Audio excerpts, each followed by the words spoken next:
health cluster, and then you comment. Thank you very much. Thank you, Monica. And I have to rearrange this a little bit so you can see the people. Now, we come to the next pillar of the SIP joint statement. Nearly 100, and we heard it from Roberta in her video statement, nearly 150 million of people suffer from chronic pain. Chronic pain is the #1 reason why people don't come to work and for the workplace absenteeism. And this is exactly what we are focusing now. And I would like to introduce you to my co-moderator and expert. She's Chief Executive of Arthritis Ireland, where she is leading the strategy of the charity to be one of the leading patient-centric health research charities in Ireland. Would you please welcome Gráinne O'Leary? Here she is. If you want a handheld, you can have a handheld. Yeah. Oh, take your shorts. Okay. Gráinne, before we kick off the session, I have a question for you. And please pay attention. The next question is coming up in a second. How many people, it's a quiz question, I see that. How many people indicated that their chronic pain completely prevented them from work? Less than 10%, 20 to 30%, about 50%, or more than 60%? It's a group response. Find one answer, discuss it, and then you put it in, table by table.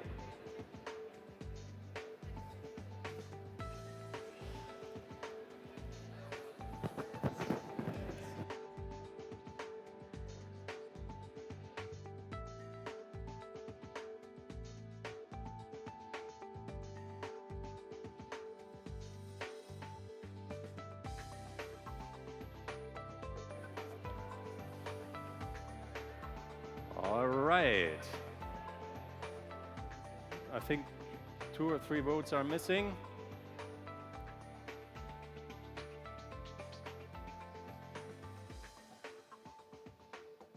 Okay, then let's see what you voted for. You said 42%, and about 50 is the right answer. 23.8% of you gave this answer, so you get the points. And here's the next question. Another quiz question. Folks, how many people with chronic pain receive occupational rehabilitation in order to remain at work? 10, 20, 50, or 80%?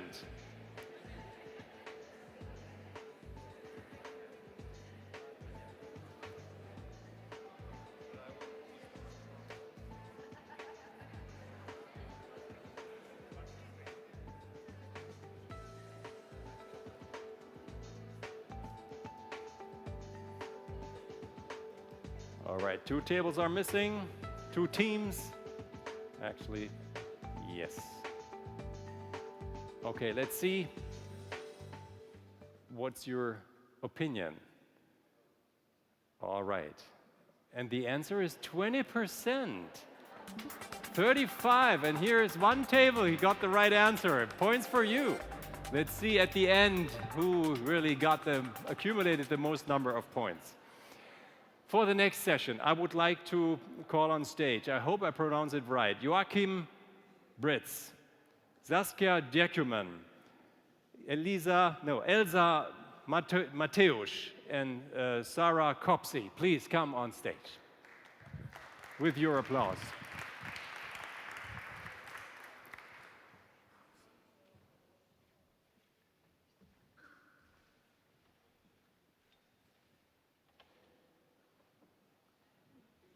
One, two, three, 4.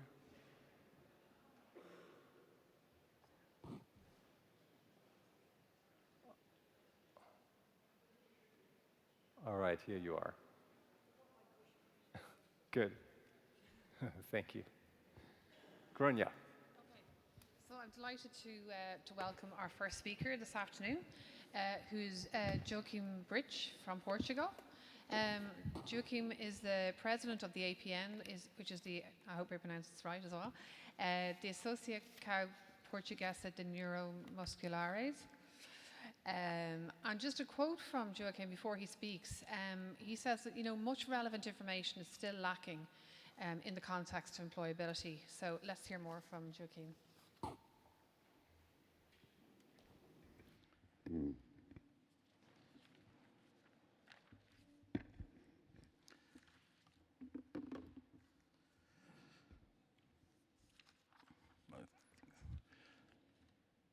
The motivation to achieve results in the modern age is an additional need to that all productivity or health agents must feel in their daily actions, especially when it comes to the most vulnerable groups or whose ability to act is affected by any physical condition. In these cases, the motivation should be even greater. With this vision, and with the scientific study and statistical analysis made by the Portuguese Association for the Study of Pain in recent years, we have joined a group of Portuguese professionals related to health in general and the study of pain in particular. To enrich the group, we've looked for people affected by different physical conditions and who feel the full social impact of pain on their lives and professional careers. When we talk about these careers, we must talk about the various stages of life they go through until they reach professional inclusion. That's what we try to do together. Starting with the meetings which began in July 2018, we were held regularly to improve knowledge and clearly define the objectives foreseen in the 4 sectors already identified as fundamental. The CIP Portugal platform was born. Knowing that it was impossible to measure pain meticulously, we all knew that it was possible to measure its impact on the national economy through its main agents, among which is one of the key factors, employment. We also knew that covering all areas where chronic pain has a silent weight would be difficult.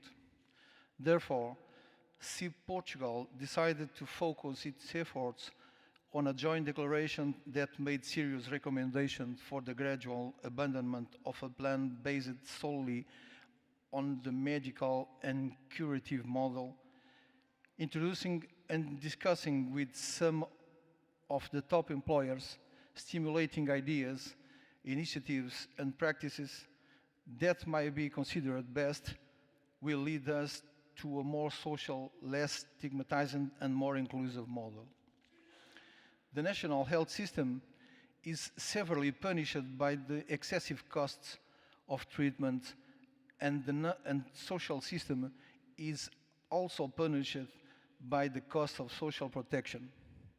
Gradually, private insurers are being introduced with promises for better health coverage. However, when the region of the disease that causes the pain is revealed, or because it is chronic, they return the responsibility to the patient.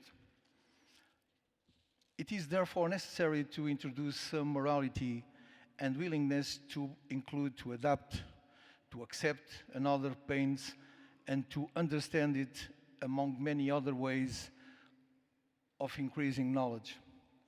Contributing careers interrupted by hard to overcome physical limitations should end more fairly, more inclusive, and more equitably.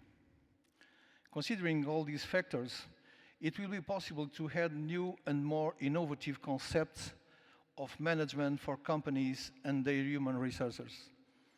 Measures that protect employment will be necessary but not sufficient if we do not think about protecting people and their limitations.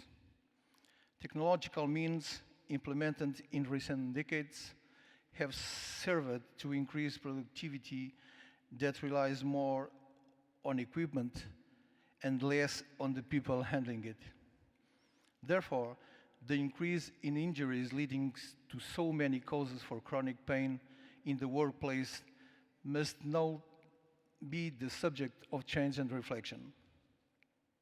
For all those who idealize a work environment where whatever their pathology is genetic, neurodegenerative, accidental, or others, can all be included. Increasing the presence and attendance at workplace, even through by using unusual methods, will mean greater productivity. Finally, without establishing any relation between the reasons that lead to the discrimination of people who are suffering from any type of most visible disability or suffering in silence, and any kind of chronic pain or their hypersensitivity and the causes for which they are denied the fundamental right to work, I would like to encourage all disabled people with any degree of disability to fight for their rights for inclusion in employment. Only then will employers understand their desire to work and to have a life where they feel as normal as possible. Thank you.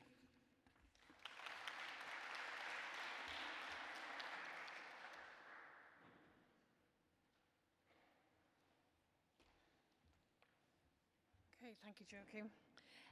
Our next speaker is from SIP in Belgium, so I'd like to welcome Saskia Dekuman. She's the head of the Disability Management Project, Expert Research and Development at the Department of Benefits in the National Institute for Health and Disability Insurance. Welcome, Saskia.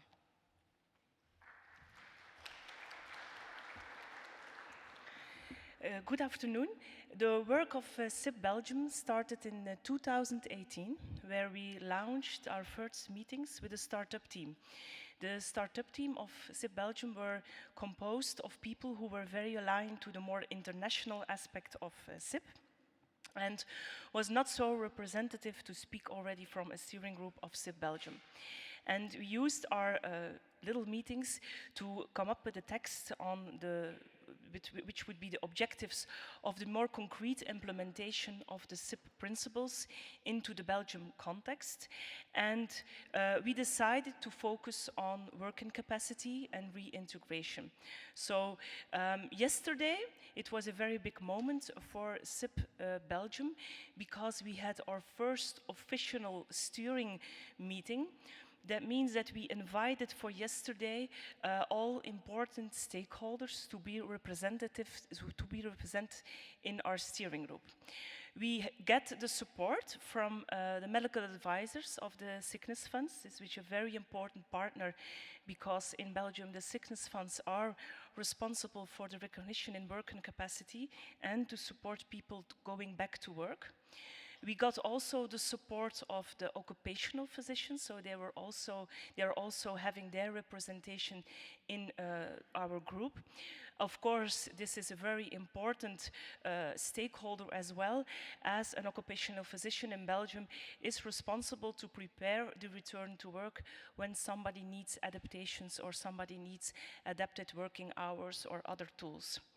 We got also a structural support of the employers, so they also sent somebody who will represent the companies.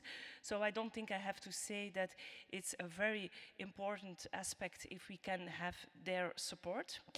We also invited, of course, a lot of associations which are related to the medical doctors, and I am the representative of the Belgian government. More or less, the National Institute is a federal administration, so I'm not really the government. Yesterday, like I told you, we had our first meeting and we decided on some aspects, so we will also involve the trade unions. This is one of the aspects we discussed yesterday. We also discussed on some priorities, so it was decided to focus also on prevention on different levels. That means not only only focus on people with chronic pain, but just the other way around. How can we avoid that people in the acute phase of pain, that the problem becomes chronic, but also prevention of working capacity and not also always only focusing on reintegration after people already dropped out. So it was a very first step. We were also very pleased that, in line with what we see in Europe, to of course do everything together about patients with the patients, that we also had a representative of the patient association in our group yesterday. So I hope we get all the important stakeholders around the table. The objective is now to have in 2020 several meetings to prepare some policy recommendations to raise in beginning 2021. And I think we will have a government beginning 2021. That should be the case. So we can start the work. We put a lot of effort to have a representative group of people around the table. And we hope now that we can go a little bit faster because we have now the right people to work with, and that what we will develop will have a big platform to be effectively implemented in daily practice. Thank you.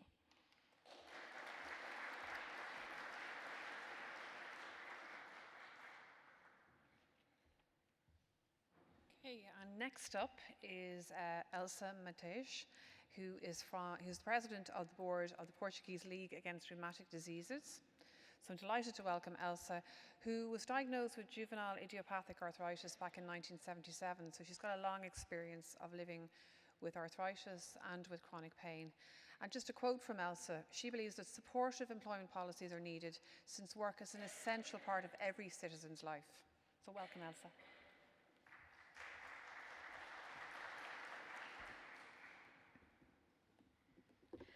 Good afternoon. I will show a little bit about my organization, work on raising awareness on the societal impact of pain around employment and work disability. Well, my disclosures, my organization's disclosures, not myself. Well, first of all, in 2014, following this evidence on the impact of pain in Portugal, it was decided to create patient group dedicated only to pain in our organization. This is how we decided to address the problem. Well, the Portuguese League was established in 1982, and in 2014, this patient group dealing with pain was created. We have other patient groups, but we will focus only now on the pain group. And when this patients group was created, one of his first initiatives was to promote this photo contest on pain. It was Chronicles of Pain, with the aim of raising awareness about pain and also to try and understand a little bit of the public perception around pain, focusing, of course, on one of the major problems, which is the invisibility of pain. And this exhibition, after the contest, went public in 2 different places and was well recognized. Okay. After that, we decided to expand our network. In 2016, the pain patient group was selected, had an abstract selected to be presented at the EULAR Congress. The EULAR Congress is the Congress from the European League Against Rheumatism. And when we presented our work, and mainly this photo contest, we discovered that other patient organizations had several similar campaigns around photography. So we put all those campaigns together in a video to raise awareness around pain and the invisibility of pain. Also, following our involvement in EULAR and the European League Against Rheumatic Diseases, since the Portuguese League is one of the members, after becoming a user-led organization in 2015, when I came into the board, we decided to go back, and we found this paper, this position paper, the EULAR Charter for Work, that was promoting a better policy around work, and we organized our annual event around this topic. And you can see there were several patient organizations by then discussing this paper and what could we do at the policy level to promote employment and better conditions for employment for people with RMDs. And following our involvement in EULAR, we have also been promoting the position paper on health and safety at work that was distinguished, it was disseminated in 2017 by EULAR. And according to the importance of work for people with rheumatic conditions, the EULAR STEAM competition had also this topic of my ideal employer. The Edgar STEAM competition is an award that promotes people with rheumatic conditions to write a short essay about a topic, and the topic was that one. So we can use it also to disseminate and to raise awareness. And of course, in the strategic EULAR objectives for 2023, work and the advocacy and EULAR activities in related advocacy will have increased participation in work by people with RMDs. And therefore, the Portuguese League is also following, of course, all the EULAR activities around work and to promote employment for people with disability, chronic conditions, but mostly in our situation with rheumatic conditions.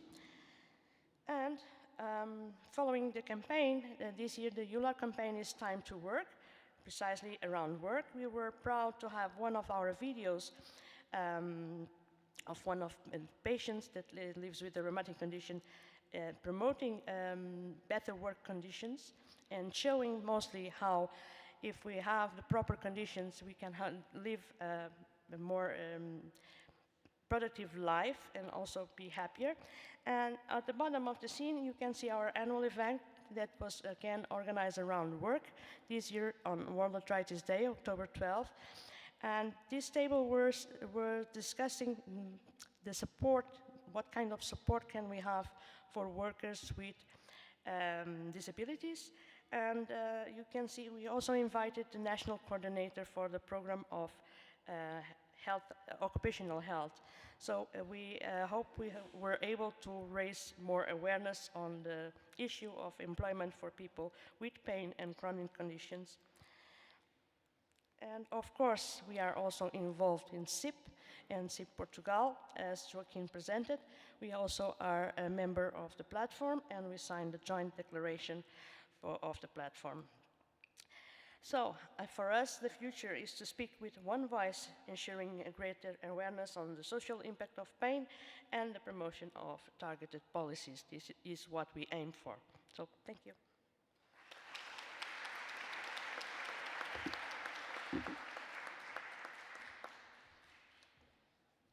Okay, and our last speaker in this session is Sarah Copsey.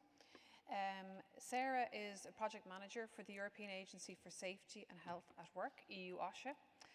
And Sarah's work is mainly focused on the identification and promotion of good practices in the workplace. And in her own words, from her own personal experience, she quotes, "With the right employer attitudes and workplace adjustments combined with support from the public health system, many people suffering in pain can continue to work." So Sarah, welcome this afternoon.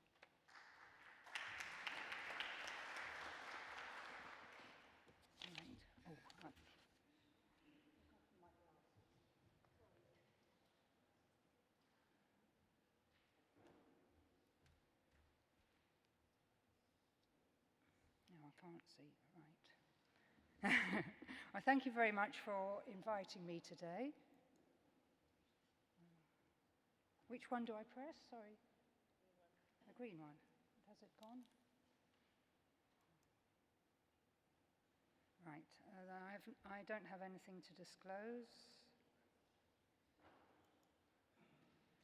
Right, okay. So I work for the European Agency for Safety and Health at Work, EU OSHA, which is a body of the European Union set up to help improve working conditions by providing information to people involved in health and safety at work. Its management board includes representatives from employer organisations, trade unions, national governments, and the European Commission, and it has a network of national focal points. EU OSHA collects, analyses, and then disseminates research on risks and good practice, which it does via its website, and it promotes the sharing and exchange of experience. It doesn't make legislation or enforce legislation. Why is it? Okay, am I pointing at the wrong thing? Oh, right. EU OSHA runs Healthy Workplaces campaigns to take our messages into workplaces, promoting the idea that good health and safety is good for business. We coordinate these decentralised campaigns while our national focal points organise national activities. And we invite European organisations such as SEEP and EULA to join up as campaign partners. We encourage individual workplaces to join in, making translated resources available to support them. And an awards competition recognises good practices from individual workplaces. Right. Our campaign on the prevention of musculoskeletal disorders, or MSDs, begins in October 2020 and will run for 2 years.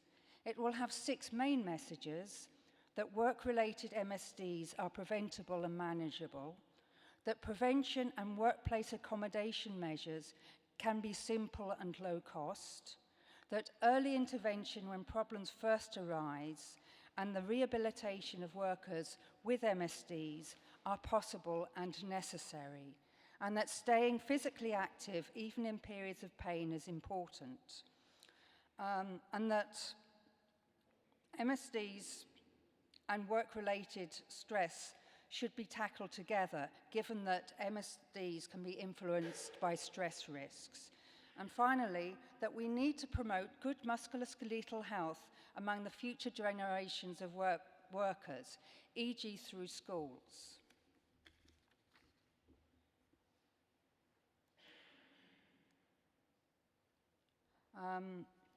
Working with rheumatic and chronic and painful musculoskeletal conditions will form part of the campaign.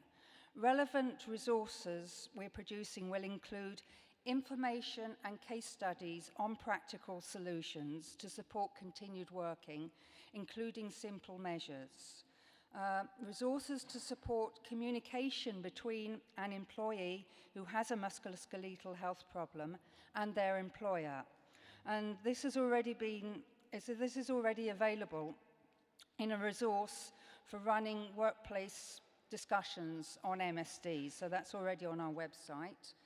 And producing advice on for workplaces on working with rheumatic and musculoskeletal diseases, and that too is already available in the form of an OSH Wiki article on our website. And from this, we're going to make a shorter translated version. And we're producing advice on avoiding prolonged static sitting and standing at work. And this will explore how to get all workers more active at work and how organisations can change working culture to facilitate this.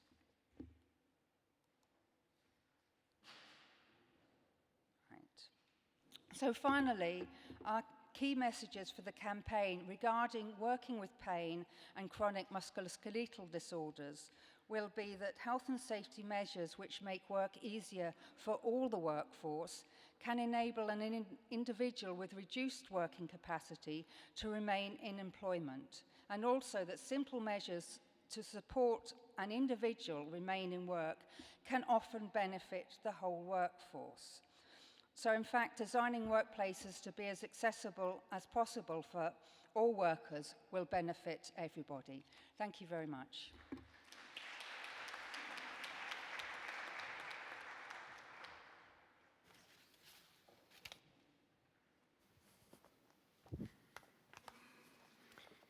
Thank you very much for your presentations and your statements.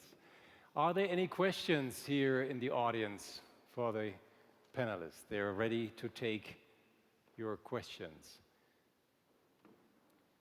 If not, I would like to share one comment on which we got from the Swarmworks, and it's worth sharing it. Here it is. SIP Belgium achievements are amazing. Wow. That's really good. I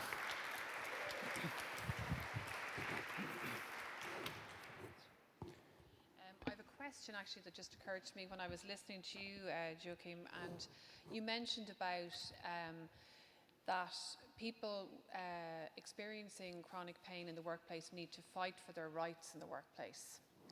And I'm just wondering what the panels, how can we as a group here today, how can we empower people to fight for their rights in the workplace, given that it's often very hard to even bring up the subject of in the workplace. There's obviously some of the posters represent some of the views around the stigma, the supports that are or aren't available. So what's the panel's view on that? How can we empower people to fight for their rights? Who wants to take it?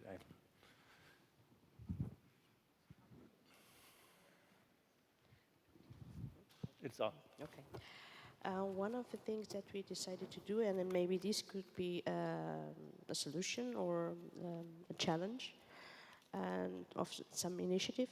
In the Portuguese League, what we have done this year is to gather information that can be helpful for the patients, for the people with this kind of problems, because they are already struggling with this kind of problems, and they have stress and they are afraid of losing their jobs. So if we can provide the proper advice on the steps they should follow and how to guide this fight, that shouldn't be a fight, but that is a reality. We need to fight for our rights. Then this could be also a very good solution. I have another question. I mean, we talk about working with chronic pain and employers should react. I think there's a long wish list you have for the employers. What would be, or what is the top priority for you? Can you prioritize it? For the employers? Yeah, for the employers, I mean. Well, they should promote more flexible conditions for patients with, for people with chronic conditions and pain. Flexible conditions and adaptation of the workplace. This is the top priority, and then I think it will be possible to have the workers with better health also, and more included. Flexibility means adjusted to the situation of the patient. Let's say less hours or different time schedule, something like this. Yeah, different. It must depend on the condition of the person, because we cannot have one fit-for-all solution. Because it was mentioned the not being able to be seated all day, long time sitting, but also, for instance, the air conditioner is also very disturbing for people with chronic pain. And the schedule, the time schedule. How about equipment? I mean, this is also, I think, an issue in some, or for the employers. I mean, they have to invest in probably expensive equipment, like a table which you can move up and down. I don't know. But at least in Portugal, there could be some governmental support for these, and maybe more countries have these kind of solutions. But the thing is that neither the employers or the employees know about the solutions that are out there. So campaigns and raising awareness together, it's very good. What you said is the awareness, and then you can also respond. If I have to choose a priority, I think it's very important that employers have a policy on how they have to cope with people with any kind of health condition. We see in Belgium that there where employers have a certain vision, have a mission, have a strategy. For example, if people are 2 weeks off work, there is a case manager who is calling the people to have a first conversation. It's not an obligation. Then we see that 2 big companies who are doing that have 95% of the employees who really have a discussion on their going back to work. So we always think that people don't want to discuss because there is stigma, and it's somebody of not the human resource department, it's not somebody who is aligned with the evaluation of the people, it's really a case manager who takes the responsibility to call people after 2 weeks of sickness absence and then after 2 months, and prepares already going back to work.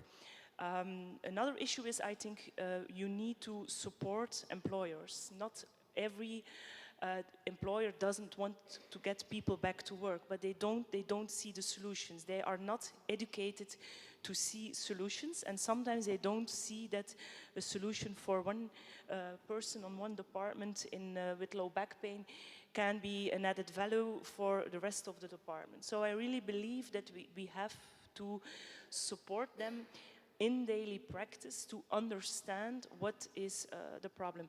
In Belgium, we don't have the system that employers can get money to do adaptations. They are obliged to do reasonable adaptations, so that means a table who goes up and down would be an obligation in Belgium.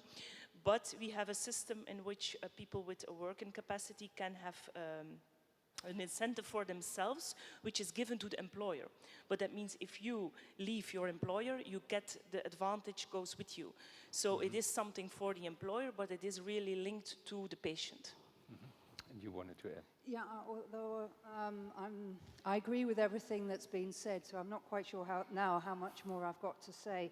But 2 points I wanted to make. The measures often can be very simple and easy, and even in my own organisation, we had a person with a back pain problem, and we got a sit-stand desk for her, and we found where you could just get the legs. We didn't have to replace the tabletop, we just replaced the legs, and then gradually after that we've introduced sit-stand desks for everybody who wanted them. So from the first adaptation for the person with a problem, we've now introduced this benefit for the whole workforce. But in my case, a simple thing like a cushion or a change in a mouse, or it can be very easy, very, very simple things.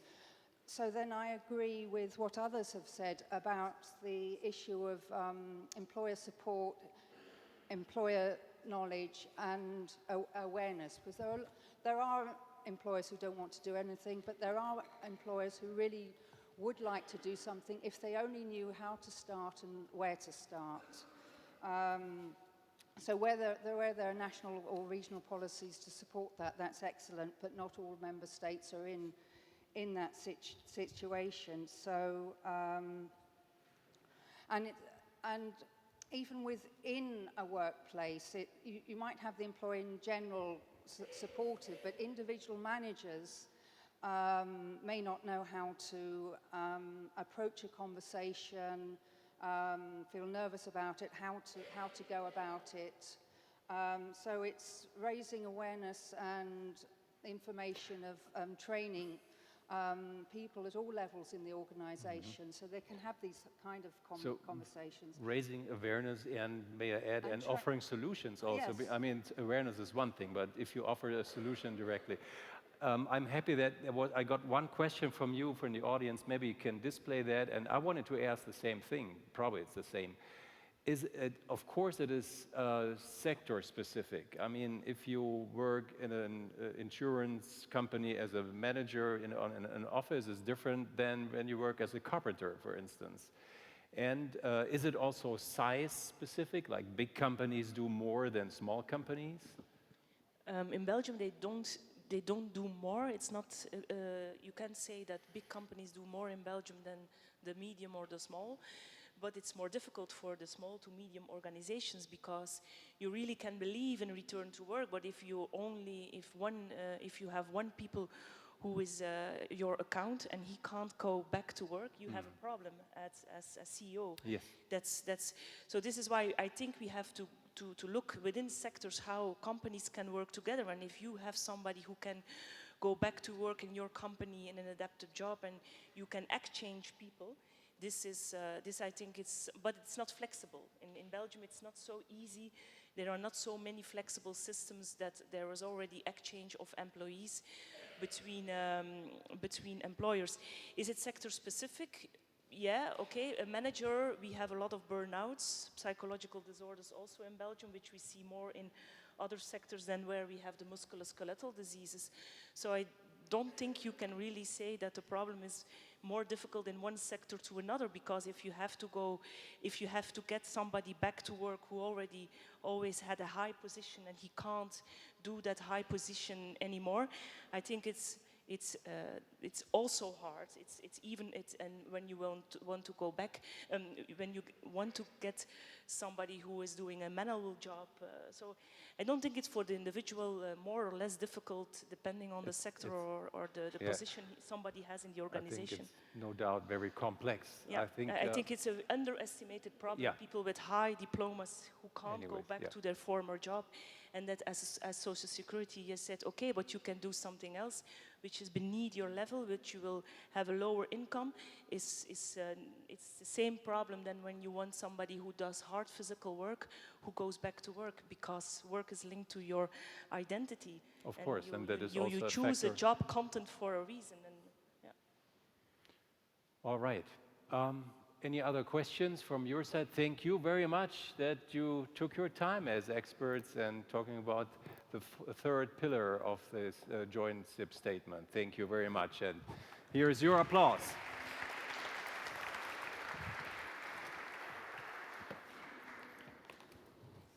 And of course, thank you, Grania, for your co-moderation.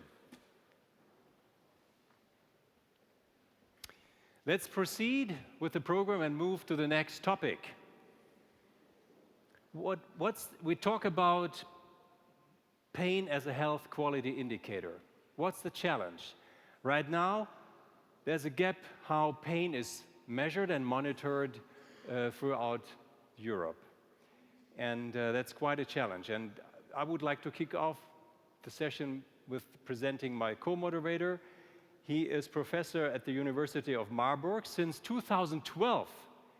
He is co-chair of the ICD-11 working group on the classification of chronic pain. And please welcome, and would you please welcome, Wilfried Rief.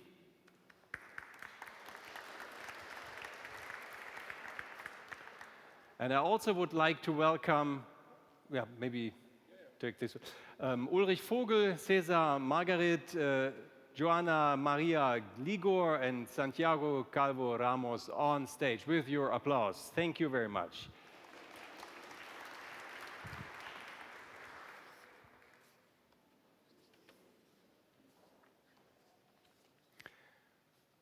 Unfortunately, he cannot be here in person. Yeah, please take your seats. And we have another video message from Robert Jakob from the WHO. Please. No, we don't have? Okay, we're working on that.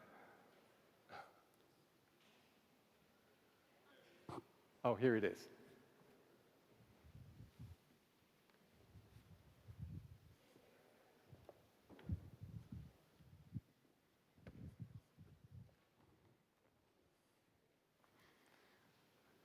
Can you hear us?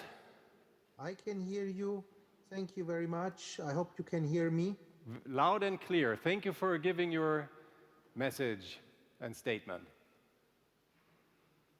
My pleasure. So should I start? Yes, please. Okay. So I understand that yesterday there has been some discussion on the ICD-11, and when it comes to coverage and spread of an information system that is to be useful, let's say in the particular area of pain, I think thinking of the health system as an integral system, of course, we want to have this as part of one documentation system.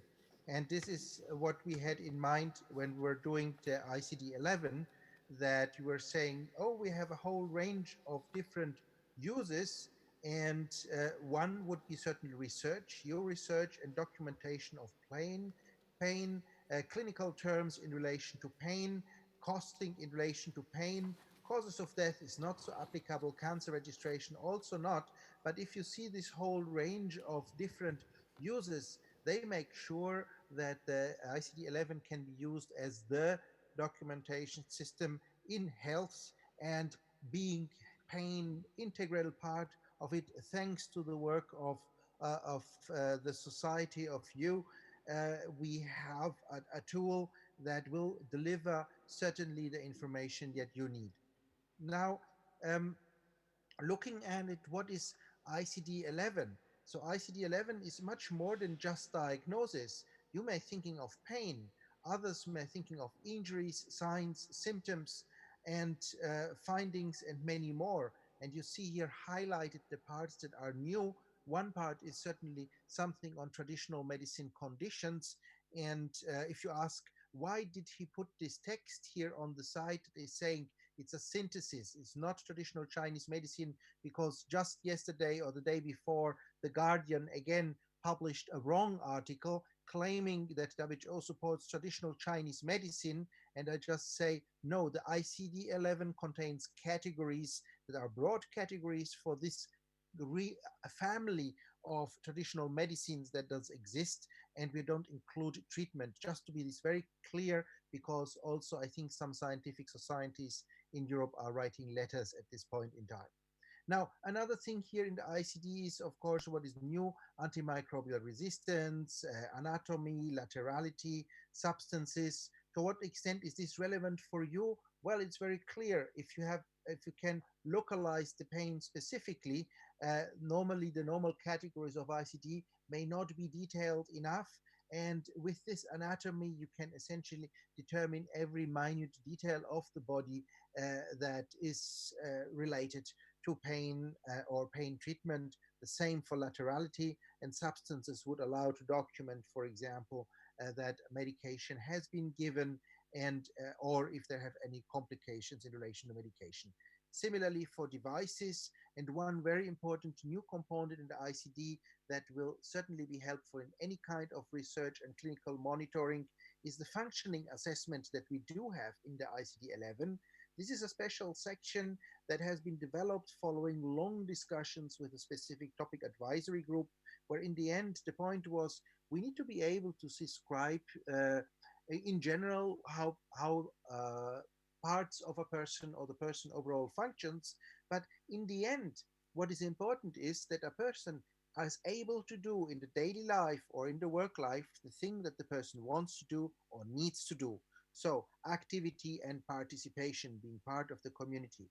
And with this functioning assessment, you can essentially collect information that you can process through what we call the WHO Disability Assessment Scheme, that allows you to calculate a score, and then you can really track how is the fitness of the patient increasing in the course of the treatment, or how it is it not increasing. So both things, well, you can track this there. Besides that, of course, you can describe the overall functioning. Now, looking at the ICD structure, I think what you are seeing now is probably familiar to you. It's the overall ICD-10 structure. And from the outside, the ICD for this kind of statistical aggregation has changed only to some extent. And if you look at this, you see the things that are blinking now. This is what is new. And let's start on the left side. The immune system and blood have been split, so that finally we can lump together all immune system diseases in one chapter that allows some visibility even at high level international statistics, whereas in the past that information was hidden somewhere in musculoskeletal for the rheumatic diseases, in metabolic diseases, and many other places where they had been placed historically. The other thing that is new, well, we discussed it already, is the traditional medicine, ancient Chinese roots. That's the word, not TCM. And we will be working on having medicine as practiced in India and other countries, so that really one can track these diagnoses in conjunction with the diagnosis of the standard modern medicine, so that finally is possibility to have comparative studies on outcome, progress, prognosis, and other aspects. Now, what is also new is a separate section for sexual health. I know that's not specific for pain documentation, but it is relevant to emphasize that there are certain conditions, for example, like gender incongruence, that are neither a real disease nor they are a mental disease, and they are also not a somatic disease. And so having a chapter by itself allows these conditions to be looked at in a very neutral fashion. And on the other hand, the people can, if they want, still access the health system. Now, here we see also what has been added a lot. There is certainly the acute pain, and there are different pain categories already in ICD-10 and now in 11 in the nervous system in the neurology chapter. But a lot of work has been done on chronic pain in collaboration with your team.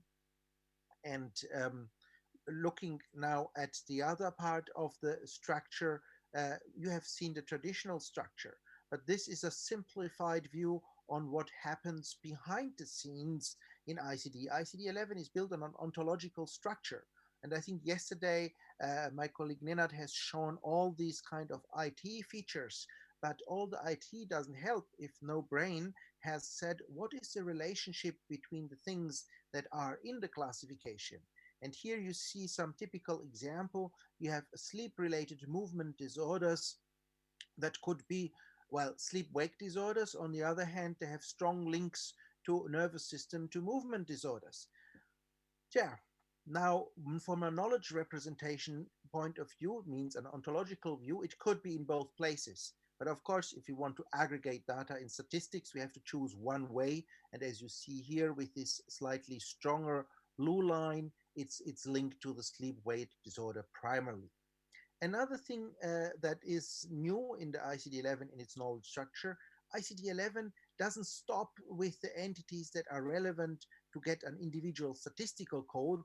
So here you see sleep-related movement disorders, and on the left side, you see a range of individual categories that may be difficult to read, but all these categories, you see them in blue, have their own statistical code. On the other hand, you see here in the red circle a set of categories that apparently are unfrequent, and where the relevant scientific community says we don't need detailed statistics about this. On the other hand, for clinical documentation, you do not want to miss that information. And now these are lumped together statistically in a category other specified sleep-related movement disorders. But if you want to document still that detail, you can use the URI system that was explained, I think, yesterday to document this. But just as a repetition to understand this URI mechanism, everything has a URI. But at a certain level, and you see this here in the green side, the statistical detail stops. But from then on, ICD-11 is not a flat list, but is a tree that continues in the depth, or a network that continues deeper in much more detail, and allows to identify any kind of its content with these URIs. And I'm just showing here a few examples. Of course, they are not for manual coding. If one would assume that you have some electronic system around that allows you to track these rare cases. And just to give you a hint, so in the ICD-11 core, we have some 80,000 individual entities or concepts and some 105,000 terms. But as you may have heard yesterday, if you think that you also can combine anatomy and the system guides you on how to do this, you can get many more. At the moment, we are at 1.6 million, and we're just checking with this kind of combinations that are permitted whether we have more. What's the advantage for you? The advantage for you is that if you say chronic cancer pain of a certain body part, it will give you automatically the code combination, so no point of complicated manual searches of code that won't fly in the clinical context anyway, because I think everybody is coding to the minimum level necessary for not getting into trouble with administration, except for medical studies, of course. Now, ICD-11 means really more standardization. So as said, we have scientific updates and solved known problems. For example, missing information on pain, missing information on malignant melanomas and subtypes, uh, overly complication of diabetes in ICD-10 that was simplified in ICD-11, antimicrobial resistance, traditional medicine, patient safety, just to mention a few of the aspects that have been added. The other thing is that you may have seen the translation tooling yesterday and a multilingual version. With this centralized translation tooling, it also makes sure that the translations are more consistent than they were in the past, and that also increases the comparability of data across different countries, besides the fact that it helps people that are working in a multilingual environment to address the same thing with one thing and find out in the other language. Also, ICD-11 saves money, although this sounds kind of crazy because everybody is saying, oh, we have to invest money to implement ICD-11. This is true. But on the production side, one central tooling from that language generations are generated will reduce the burden of the entities that are maintaining the individual language versions. And just in Europe, I think we have some 16 or 20 different ones. So with this becomes much more easy on the maintenance side. The same is for the index coding side. But another thing that is very relevant is this much easier coding. So the coding effort becomes much lower. Actually, it can be embedded in the clinical workflow so that people are not harassed by a system, but with this kind of intelligent national language processing coding engine, this also means that you can retain more detail in a structured fashion so that when you want to make analysis of the data, you could. On the other hand, the usual warning, I think even between two departments, you don't have the same hospital, you may not have the same level of documentation. So I think it will be more something for the research and or for special documentation, like in specialized departments, to make sure that a high level of precision and good quality of data at the source makes sure that what is coded is also meaningful. Now, looking at the detail in ICD-11, just as a repetition, you can see here the parts of pain where a lot of work has been done, and you see here this kind of overview. There are still here and there some updates and edits that are made just to remind you what's there. So we have a description, we have additional information, we have diagnostic criteria, so a whole range of things that allows to even standardize the way things are diagnosed at the source so that we are clear that if we are talking about chronic cancer pain, these things have been present and we don't have a mixture of cases pending the interpretation of what chronic cancer pain would be. And then, of course, you can further break this down if you want using the URIs into visceral pain from cancer, bone cancer pain. But this detail we can also do with code combinations. So if somebody really feels a lot of pain because you cannot directly code chronic visceral pain from cancer, you can still code chronic cancer pain and add a code for visceral, and then essentially we have the detail that you were looking for. The same for bone, the same for neuropathic. Now, if you want to look up pain, you can go in this ICD-11 browser and search for the word pain, and you will get a lot of pains. And you see here the structure that is focusing on the chronic again and a little bit on the acute. But you see also that, of course, there is some manifestation of pain, no surprise, in other parts of the body. Here, the size of the screen is constrained, but well, if you search in the environment, you will find much more. Um, Here we see something that refers to code combinations. So if you go to a certain category, you will find that there's indication that, for example, cancer of the breast can be bilateral or with chronic cancer pain. And we are working on the coding engine that already, if you type out in the coding tool, very important coding tool, the bilateral carcinoma of breast, the system will give you this code combination that you see here, the 2C70 for the carcinoma of breast, and then in combination with a code that tells you bilateral. And the same is happening or will be happening in the future with adding some detail about the chronic cancer pain, but this means that we need to also manually in the system tell the system that all of this can co-occur with some chronic pain, and so that the end user can take advantage about this work done beforehand.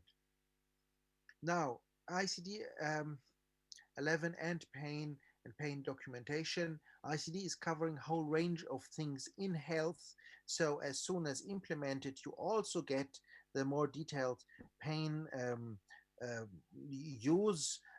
Of course, especially in Europe, many countries are having highly integrated systems. So it may take them a few years until it can be officially switching to ICD-11. On the other hand, we are having maps between ICD-10 and ICD-11, so it would be thinkable that in specialized departments, like for you in pain, or like for other colleagues in patient safety documentation, or also in dermatology, one can take already advantage of the highly improved level of detail and quality of representation, and one can still then convert this to some simplistic ICD-10 codes that are currently required for national reporting. So with all of this, we can just say, C, to implement ICD-11 as quickly as possible, and B, just in your specialized environment so that you can take advantage of all the work that has been put into the ICD-11 by your societies. And you see here, so as a kind of last slide now, we have calculated the statistical impact of ICD-11 in mortality in that case, because we have the WHO mortality database where the single underlying cause of death is documented. And you see here some striking differences between two sections. The tall, very tall one is the circulatory system, and the smaller one in the middle is the nervous system, and the nervous system has got a huge increase in mortality because the cerebrovascular conditions were moved to the brain diseases, because cerebrovascular diseases are multifactorial in the basic etiology, but the target organ is always the same, and the trouble at prevention and monitoring is the same.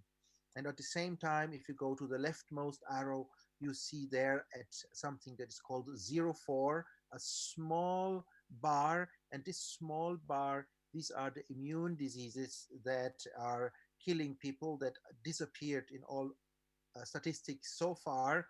But this figure will increase a little bit because with the creation with the chapter also has also a little bit an impact on how the causes of death are solved. So that's just to give you some overview. And so if you're planning to implement ICD-11, well, if you're an early adopter, WHO will give you technical support. So for example, how to integrate all these advanced tooling interfaces, application programming interface in your local software. We are producing a self-learning training, electronic one that will be online in December. We have an implementation guide, but this is more at a country level. Still, it may be helpful if you're discussing with some of your politicians on how quickly the transition should go. We have this translation tool, as you know. We have the maps, and most importantly, we have the coding tool. All of this you can access with this one central email address, not email address, IP address. It's icd.who.int. And as said, ICD is fully digital, has all the detail you want. It's online and offline available, and whoever wants can also have a print of the whole ICD or a chapter of it, and ICD will be freely accessible to everybody. There will be just a few regulations to make sure we know who is doing and who got the permission for the translations. Otherwise, it will be free for access. With this, I'll stop and back to you. Thank you very much, Robert, and I hope you hear the applause. Thank you. Thank you for your detailed elaboration, and I think that's a major step for patients living in chronic pain. Thank you very much. And ladies and gentlemen, I made a mistake and I apologize. I also please give a warm welcome to Rolf Detlef Trede. He is also part of this panel. Rolf Detlef Trede, where are you? Oh, maybe he'll come later. Okay. Then we come to the first question. The first question for you now is, if you measure pain, you measure the quality of healthcare systems. It's an individual response. Please make your choice. Strongly agree, somewhat agree, disagree, or strongly disagree. Make your choice and pass the iPad around.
Right.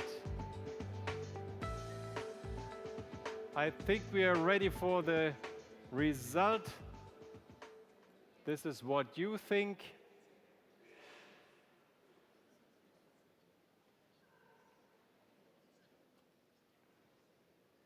So 30% say they totally agree, strongly agree. So it's more than 50% they agree or strongly agree. Back to you now. Thank you. Thank you. Ladies and gentlemen, dear colleagues, it's my great pleasure to introduce you Ulrich Vogel. Ulrich Vogel is working in Germany at the Center for Documentation and et cetera, in the medical system. That means he is responsible for classification and documentation in medicine and in the healthcare system in Germany, which already makes him a really significant person. Further, he's also our link from Germany to the WHO, to Geneva. So he is responsible for the introduction of ICD-11, and he is already working on that in Germany. And he has a lot of experience in how to get such a system established in the national healthcare system. I think personally we met the first time about 12 years ago, 14 years ago, when I was in charge of a working group that wanted to get a new pain diagnosis established in the German modification of ICD-10.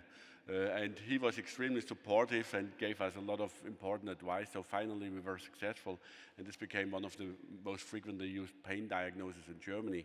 So he was our supporter, and we are, I think, the whole pain community can be very grateful for his support.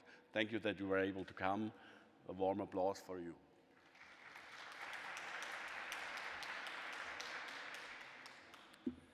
Thank you very much for your kind introduction. Indeed, we knew already some time, and not only you, but also like Rolf-Dieter Trader, we are working very closely. And it's really a pleasure and also an honor to me to be here and to have the opportunity to speak about our experience with the ICD-11 in Germany, about evaluation and implementation it. And I should say, as also Wilfried Reef said about my different hats I'm wearing here, my speech is given as an employee of the German government, so I'm a civil servant to say. I'm mainly responsible for ICD in Germany, for maintaining and introducing and also development of the ICD. But I'm also co-center head of the German collaborating center of the HUFIC network, and as well as I'm recently be appointed as co-chair of the advisory council of the HUFIC network. So you can be sure that I will take the impressions, the speeches, and the content I've heard here over the 2 days back into the HUFIC network as well, and to share it with the colleagues on the international level of collaborating centers and also with the WHO. So getting into the topic, first my disclosure, I'm getting from time to time some travel support by WHO when I'm invited to take some meetings at headquarters, but that's it in principle. So what is the baseline situation if we talk about ICD-11 implementation and evaluation of implementation? In the first instance, I think we have to distinguish between the two major use cases we are talking about, which is mortality and morbidity. This is what I'm trying to briefly outline to some extent so that it's maybe a little bit more clearer for you also to better understand the resolution that has been adopted by World Health Assembly, which we go into little detail a little later. And then I will give you some insight about the work in progress in Germany. So let's take a closer look to the adoption of ICD-11 at the World Health Assembly in May this year. So what is always quickly said is that it's coming into effect 2022. But what does it really mean for the countries? What does the resolution say about that? So does that mean that every country has to and will have implemented ICD-11 already within 2 years or 3? Most likely not, because the countries are set up very differently if it comes to ICD-11, if it comes to ICD implementation at the moment even. So it's not by accident that here in this paragraph, it's written that the WHO has to provide transitional arrangements for at least 5 years and as long as necessary to enable member states to compile and report, that is important, statistics using previous versions of the International Classification of Diseases. So that gives quite a space, time space, open for countries to implement ICD-11. And of course that has its reason. And we will come to it in a few slides if you can see what it means, at least for Germany, to go into implementation of ICD-11. So we have to see the mortality baseline situation. From an international perspective, this is mainly about reporting single underlying cause of death. So there is one code to be reported to the WHO by the countries, and that is going into the general statistical analysis and publications. And how to do that with the ICD at the moment is twofold. One is manual coding still of their certificates, and one is automated coding with the IRIS software, which is a development of several countries in the IRIS Institute. And this is an automated system. So if we move to ICD-11, for those countries who are actually using the IRIS software, that means you have to first adapt the IRIS software to ICD-11. And that means updating and revising decision tables with hundreds of thousands rules and decision-making algorithms. So that still needs some time to do, and also you have to adapt the software itself.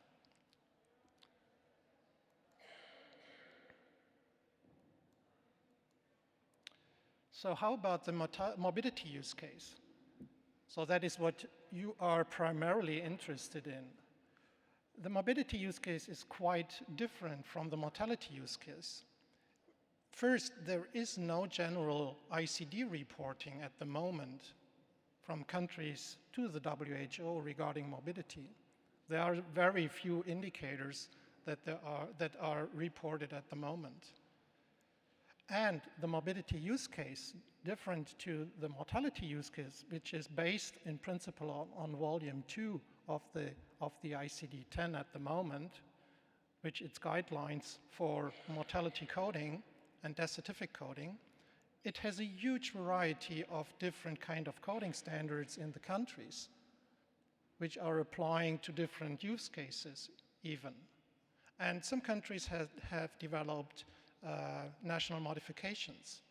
And of course, you have multiple interest and influence of multiple stakeholders, which is also different from the mortality use case, where you have the statistical offices primarily who are interested in the data on national level, but also on EU level or worldwide on the WHO level.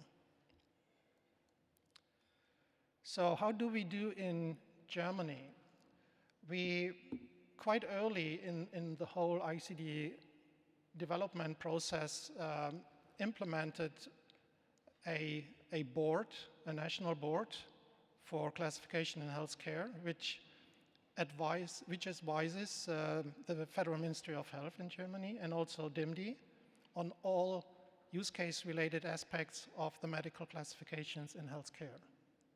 So there are all the stakeholders, and we do have different working groups on that level. So for ICD-10, for the current version, for our annual submission process, for the ICF, for ATC classification and LOINC today, and also others. So this board undertook already kind of a survey to find out where in the healthcare system is ICD-10 or at the moment inside. Because if you want to evaluate ICD-11 for implementation in your country, you should know where the ICD is inside. And that serves up for one or the other surprise. And you may imagine that showing some of the use cases in Germany, which are quite complex to some extent, and in some cases, particularly if it comes to things like here the morbidity-oriented risk structure compensation scheme. It's, I guess, some very German typical kind of thing. So I hope you don't have that. But it's just an example. So here, this is balancing costs and budget Germany-wide based on regional morbidity between statutory health insurances. And that is calculated over 8 years with an algorithm. So you may imagine if you transit from one revision to another, you have to cater for very good crosswalking and mapping tables, and you also have to cater for the impact the new content and structure and the coding of the users have on this grouping, which is what this system is about, because it's all about grouping in many of these kind of use cases. Not only in reimbursement and case mix, there it is evident, but you have grouping in almost all these kind of specific use cases. So we really need to know where our cases go. And that is a part or maybe way beyond of the simple mapping tables that are provided by WHO, which are very good in the not criticizing the mapping tables, but the mapping tables do not tell you on site where your cases with their case weight go in the system. It just describes some flow of patient groups or single cases, and that is a totally different story. So it's not a surprise that the working group of this so-called KKG identified some mandatory prerequisites for further evaluation by those organizations who are in charge for the use cases. Because that's not us, that's not DIMD, that's not the classification nerds and nosologists. It's about the responsible organizations. In Germany, it's like the Eyecone Institute, which is in charge of the use case of reimbursement in hospital, for hospital patients. So they identified two prerequisites mainly in the first instance, which is a German translation of ICD-11. They need to know what they are talking about. So they need to know the hierarchy in Germany to the endpoint of coding at least. And also they need a detailed crosswalk table between ICD-10 GM for the German modification, because that is in use in Germany for morbidity, and the ICD-11 in both directions. And what they also, identified is that there is need for a stepwise approach regarding a political decision. Because all these organizations, many of them are statutory bodies, so they need to make the case if they spend money on implementation and evaluation. Excuse me, please, something. Is it me? Excuse me. If they invest money and spend money on evaluation and making kind of an electronic environment to process data in different directions with different classifications and to find out what is the impact for one or the other use case, this all takes some money to do so. So it's about budgeting. And to some extent, they cannot start with it. They cannot make the case spending money on something which is totally unclear when it comes into effect. Because the World Health Assembly resolution principally says that ICD-11 will be introduced 2022, but this is only related to mortality statistics, and that can just mean mapping ICD-10 mortality data to ICD-11 and not necessarily introducing ICD-11 into the countries in 2022. So there is kind of course, also a hen and an egg situation. And that is why the German Ministry of Health also decided to do some preliminary work, so funding translation of ICD-11, and also so that the users can see what the ICD-11 looks like in German, at least the hierarchy. And that is what we are currently doing, or what we already did, because the hierarchy, the MMS titles are translated now, and also the foundation will be translated, we hope, till end of next year. But this also means we have to have a quality assured translation, and that is where it comes to the relation and also to the engagement of the scientific societies and the people from the field like you are. Because what we are doing as a first draft should be qualified in a qualified process by medical experts of the field. We have so much new terminology in the ICD-11, which doesn't even exist in ICD-10, and that's quite natural. That is what the ICD revision was for, to update it along with scientific knowledge and the needs. But at the same time, this causes some challenges. This is nothing that is kind of witch work to do, but it needs to be done. And we have to engage the scientific community and the field in that work, because we cannot do it by ourselves. So the other part is that the ministry issued a project for transition analysis in several steps to find out what is the impact of a possible transition on implementation of ICD-11 in Germany. And this is in very close relationship with stakeholders and experts from the field.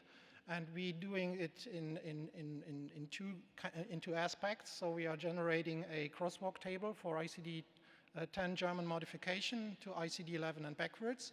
And also we are undertaking 4 workshops with experts from the field and addressing very different fields of healthcare services and sectors in Germany, as well as from a content perspective, specialities. So we will start with mental health. In December, we will have a workshop on pain, in fact, together with the colleagues from Germany, cross-cutting different kind of specialities. And another one will be about neoplasms, which is very much together with the cancer registers. And the last one will be with our General Practitioner Association, the so-called KBV in Germany, so where we will take a look to the most relevant diagnosis for general practitioners and outpatient care. So you may ask, when will ICD-11 introduced in Germany? And I can, at the moment, only say it depends. And I mean, so this is not my slide, sorry. It really depends on the engagement and a very strong political will. I also should say that, because I remind myself when ICD-10 was introduced first in Germany, we had a very strong opposition from our physicians. And in the first instance, it was just taken out of the implementation in the first instance, as we had index entries like crocodile bite and snake bite. And our physicians told us, we do not have that in Germany. What is that kind of a crazy classification? So that was that level. I do not foresee the same level of discussion now, but be aware that we have many colleagues who are not in favor of classifications, and that has very much to do, of course, how we today use the classifications. And so I think at the same time we think about introducing ICD-11 as such, we also need to think about how to use the classification and what does coding mean, in fact, in the future for physicians and all those who are caregivers to patients. I do not see any physician in the future who is doing coding. I mean, that is ridiculous to me. It's ridiculous today or too, but in the future particularly, we should find different kind of approaches and solutions for that. So we will very strongly support all these initiatives with our capacity or with our knowledge, but we really need your cooperation, and I really appreciate that. Thank you very much. Thank you, Ulrich. Thank you very much. And for your interesting insights and also critical comments. That's very interesting. And now he's here. Please, a warm welcome to Rolf Detlef Trede. He was in a telephone conference. Please welcome also him. So, we'll proceed with Cesar Margarit, who will share experiences from the SIP national platform in Spain. He has been a board member of the Spanish Pain Society since 2012 and a Spanish representative of the International Association for the Study of Pain, IASP. Cesar, the floor is yours. Thank you very much. Good afternoon to all of you, and thank you, the organization, to let us share our experience of the Spanish platform SIP, and I'm going to talk on behalf of all the platform. This is my conflict of interests. I have received grants, and I have been a speaker for several companies. And this is the SIP platform Spain. As the big brother EU SIP, we are composed by EFIC and the representative in Spain, Spanish Pain Society, with two alliances. One with the Healthcare Society and with the Health Director Society, in order to improve this core that we'll explain later. Also with the Pain Alliance and Citizens and other pain patients organizations. Our international background has been great during these years because we have participated in all the SIPs before. We have received support by our politicians, and we are one of the biggest number of SIP supporters. And some of the guidelines have been published according to the SIP rules and are published in the website. According to that, last year, the SIP platform Spain was launched in the middle of the year, and at the end of the year, in December, we held a symposium in Madrid, and the themes that we choose for that symposium, for the first meeting, were according to the pillars of the SIP Europe. One of that, marked in red, is the pain as indicator of quality of care. As a result of this meeting, we saw that we didn't have any indicator, and we have to move to indicators in pain. Which were these indicators? We didn't know exactly, but this is the gold standard we should fight to have in our health system, but in a realistic way of life, we cannot do it now. So we have moved to these three experiences that I'm going to tell you that are from the heavens to the earth, the real world evidence that we think we have in our country, in our health system.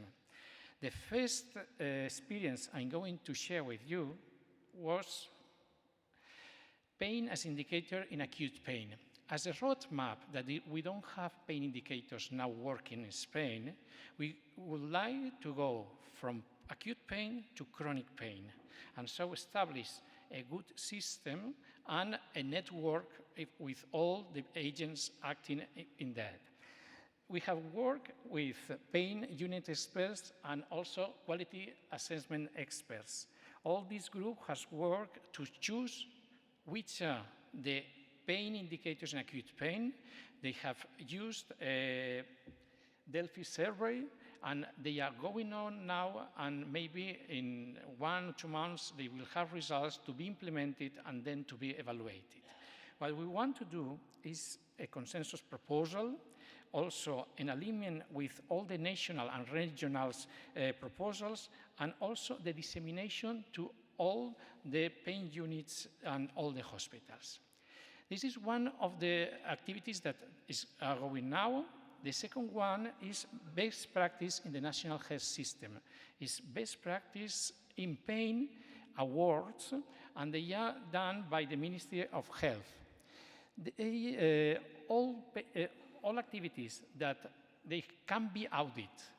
Quality of life is one of the goals of this best practice, and they have indicators can compete to have this award. And this is like a laboratory to know in a small world if these indicators can work or not, and they could be elevated to regional or national health strategies. But we don't know the external validation of that, but it works to see if what can we do or not. The third experience I would like to share with you is the chronic pain indicators. Nowadays, there is an update of the Spanish cancer pain national strategic plan, and they have asked us to the SIP platform Spain to propose some cancer pain indicators. It will be a chance to be in chronic pain, and maybe next steps will be chronic non-malignant pain. What refers to the implementation of ICD-11, we are not very near to be implemented, and it will take a lot of time because there is a thing that is not in the political agenda in Spain nowadays. So for next steps for our platform, in the next meeting 2020, we are going to introduce again this pain as indicator and to evaluate if these experiences have worked well or not and what we should do next time. Thank you very much.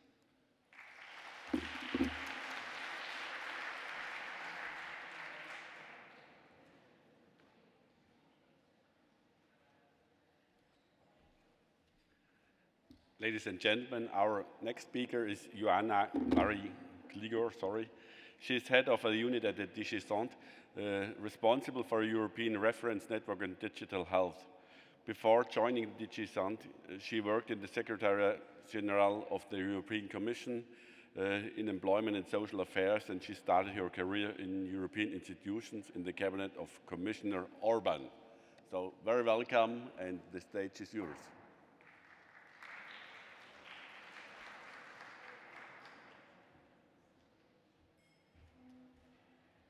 Thank you very much, ladies and gentlemen. I think my speech will be more concise because most of the things have been said already, and my predecessors have entered into a great level of details. I would like to tell a little bit what we are doing at the level of the Commission for the digitalization of the health systems. My unit is basically supporting this in the European Union. As you know, health is a national competence, so the member states have the main role in this respect. And we are trying to support this through the work of the e-health network, which is a network of member state representatives, the national agencies responsible for e-health. And I must admit that there is a big push forward from several member states in digitalization of the health systems. Several laws have been passed in several member states, and I think Germany is one of the champions in this respect. We see it like locomotive, as we say in French, in pushing basically the digitalization in Europe. And of course, the implementation of ICD 10 or ICD 11 is at the forefront. Now, in this area, what we are doing and what we are supporting the member states to do is the exchange of patient summaries and e-prescriptions. Many of the countries are using in this context either ICD 10, some are also using ICD 9. The information which is basically provided in the context of the patient summary exchanges can also be relevant for measuring pain. For instance, information related to the medication, to the medical conditions, to the past surgery, etc. But there is not very specific information related to pain. Now, what we are also trying to support member states to do is to exchange electronic health records at large, much wider than only patient summaries. And in this context, the European Commission has adopted in February 2019 the so-called electronic health record exchange format, a Commission recommendation in which we are supporting fuller, more comprehensive exchange of electronic health records. Beyond patient summaries and prescription, we are aiming at exchanging images, lab results, and discharge letters. And there is a process which is called the joint coordination process, in which we are aiming at taking forward these exchanges. I must admit that I'm quite interested in hearing your views, actually, in what would be interesting to exchange in the future, apart from what I have just mentioning, because it's not only relevant in the cross-border setting where a patient travels from country A to country B, goes to emergency in country B, the doctor in country B sees him or her and gets to know more information about his case. It's also relevant in the context of the patients moving from one hospital to another in the national context. And from this perspective, interoperability and having the same type of information is absolutely essential. And I would be very interested and very curious to hear more about your views. Another area on which we are working, but which is maybe even less related to pain as such, but it impacts on this, is the European Reference Network for Rare Diseases. And we are trying to support doctors in the member states to provide with advice and on diagnosis and treatment for patients with rare diseases. And there are several of these CRNs which among the areas that they are covered can also be symptoms related to pain. And I'm thinking about the ERN related to cancers. I'm thinking also the RECONNET, for instance, rheumatological related ERN. I'm also thinking about the endo-NMD, the neuromusculoskeletal diseases, etc. So my perspective is more from a future development and future needs in this area. And I would be very interested to hear your contributions and your thoughts. Thank you very much.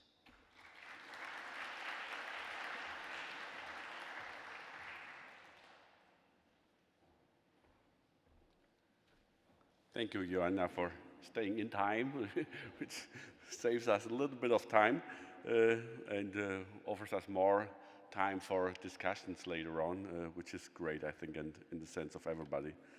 So then our next speaker is Santiago Calvo Ramos. He is economist and works at the Department of Public Finances of the Directorate General Economic and Financial Affairs at the European Commission. So he'll bring our attention to financial issues, which is very important. You're very welcome. The stage is yours.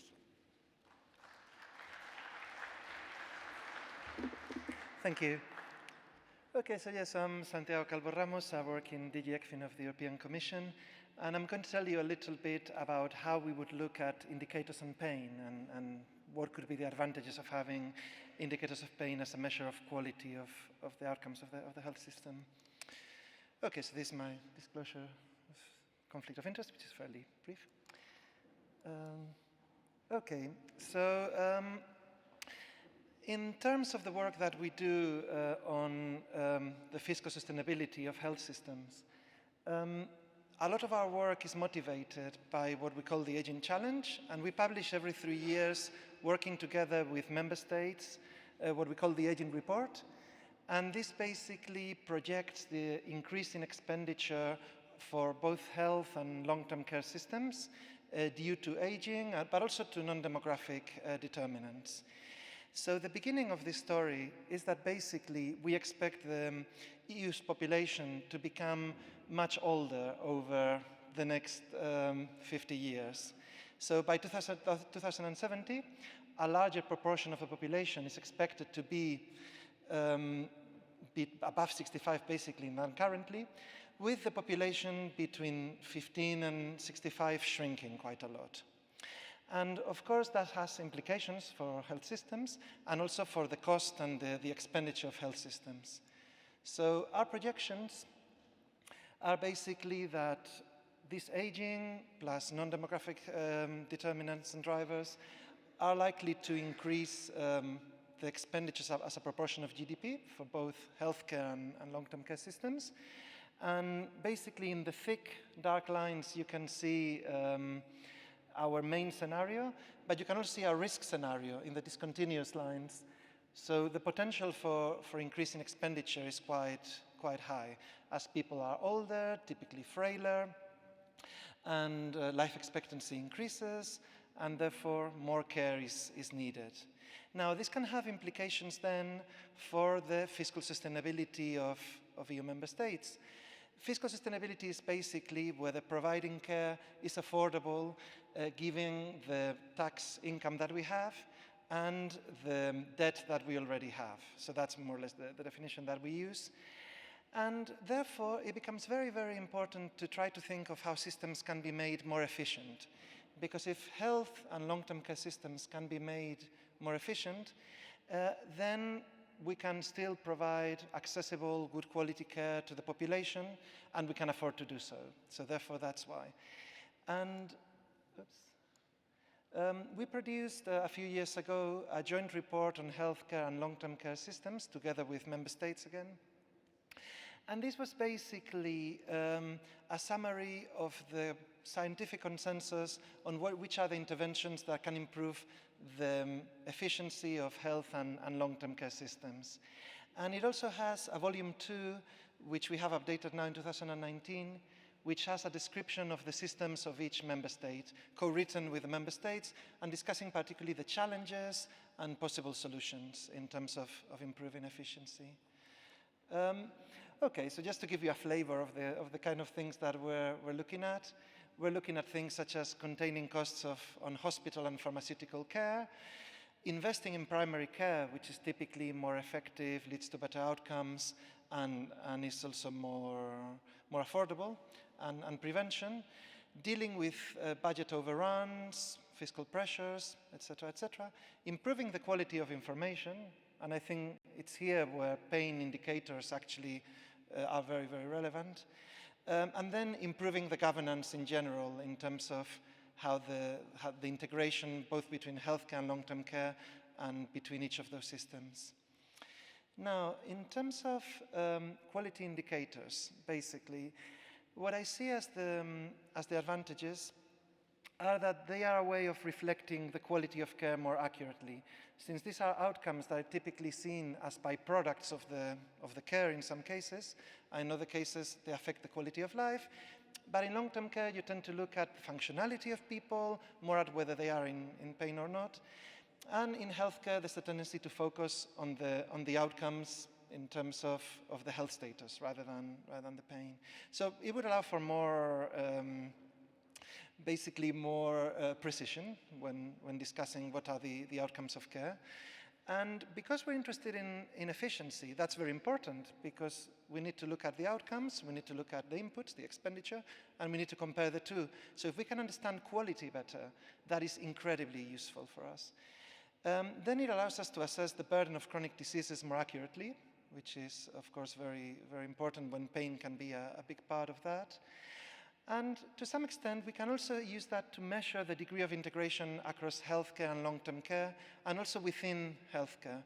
A lot of the management of pain sometimes can get a little bit lost, you know, after a discharge from hospital, between acute and primary care, can get a little bit lost between the long-term care and healthcare providers. So if we know that, you know, we have indicators for the level of pain, then actually that can allow us to look at that more carefully. And then it can also allow us for the benchmarking of performance at national and international level. This is very important because it's very difficult to know whether the outcomes that you get for specific patients, for specific interventions are normal or whether they could be made better. And so having been able to compare these outcomes at national and international level is extremely helpful if you're trying to improve the effectiveness, but also the cost effectiveness of health systems and long-term care systems. And so I see all of this as part of improving the basis on which we can try to make systems more cost effective in the long run. And so that's why I think it's relevant to the work that we have done on this in the European Commission. Our joint report itself doesn't touch on pain that much because it's more at system level than at condition or even outcomes level. But this is a bit the framework of how we think about these things and how I think that these indicators on pain could really help. And that's pretty much it. That's a link to our joint report, which is available for free online. Thank you very much. For these insights, thank you very much. He is Professor of Neurophysiology and Managing Director of the Biomedicine and Medical Technology of the University Heidelberg, based in Mannheim, I learned. And he is past president of the IASP, and he says, the introduction of ICD-11 is expected to improve pain management. Would you please welcome Rolf Detlef Trede.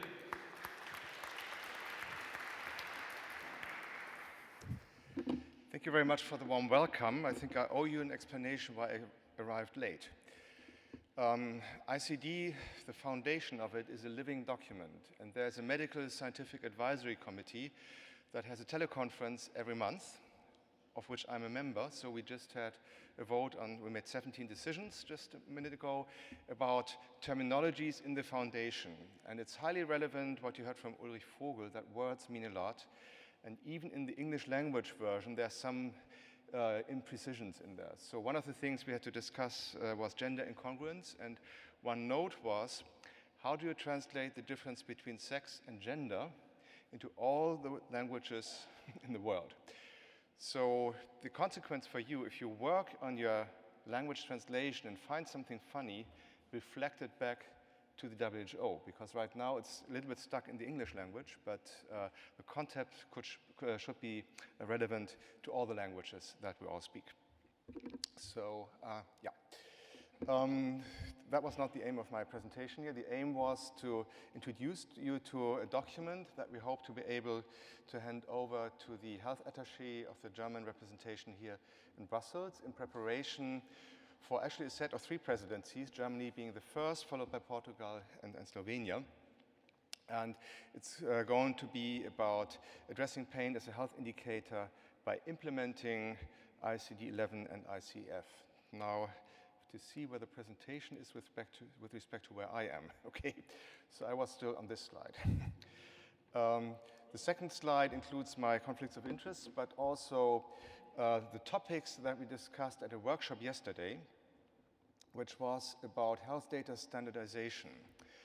And you may wonder what all these things have to do with ZIP. So the explanation is in these 3 bullet points. So ICD-11, as you probably appreciate by now, is totally different from anything that we had before.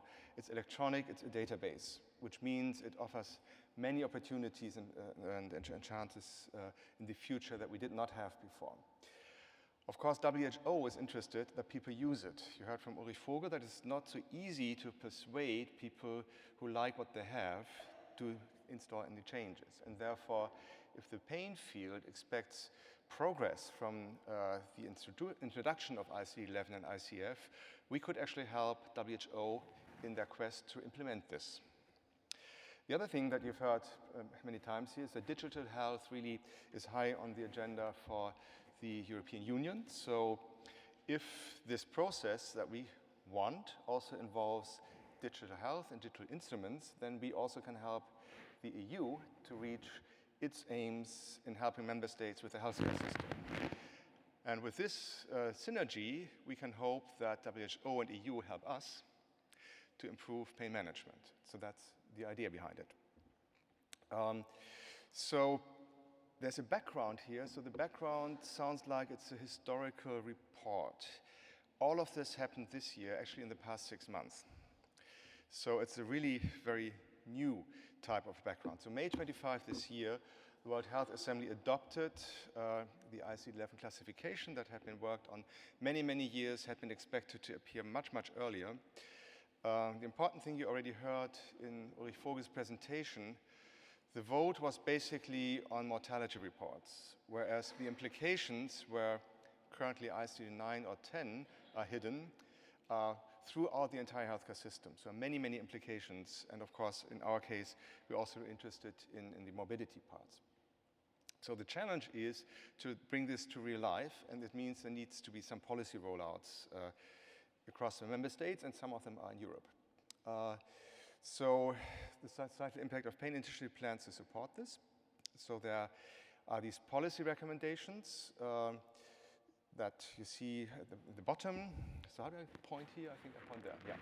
So this is a document that was worked on yesterday, so you cannot have it in your materials yet. There have been several drafts of it. But what you have are these 2 infographics that had been prepared earlier and had been available at the time of the EFI conference in Valencia. So these infographics still stay the same, and if we have new ideas, they get into the next document. So you have these 2 infographics.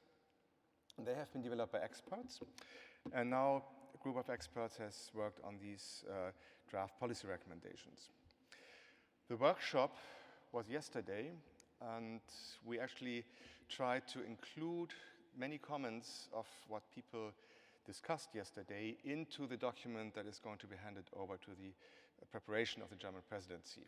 And this is the real task of my presentation, which is to show you this slide, which is already my last slide. So these are the top-level recommendations that we make, and you see we make a link between chronic pain, the WHO classifications, and digital health. So the first calls for using the WHO classifications in making chronic pain management a European priority. So one of the reasons it can be done is it's for the first time chronic pain classifications are included in any ICD. So therefore, that's novel and can be used. And ICF has certain parameters of functioning in daily life at the workplace and at home that also are novel and will help achieve these aims that we have. The second bullet point here refers to the digital health interface that ICD-11 provides. So the WHO already provides an electronic interface. It also has a human-readable interface where you can look at a browser, you can try out a coding tool and everything. But software apps can do the same thing. So from the WHO side, the interface exists and it's constantly being improved. But it only comes to patients and other people who are stakeholders in this if really the digitally usability is implemented in some software tools. Now, number 3 is an important aspect where ICF could deserve a little bit more attention than before. So since people with chronic pain have a long-term condition, it's really about social inclusion. That's the ultimate point. So the diseases will not go away. Management should improve the situation, and social inclusion is an important part. And we are proposing certain steps to actually improve the social inclusion by using these tools.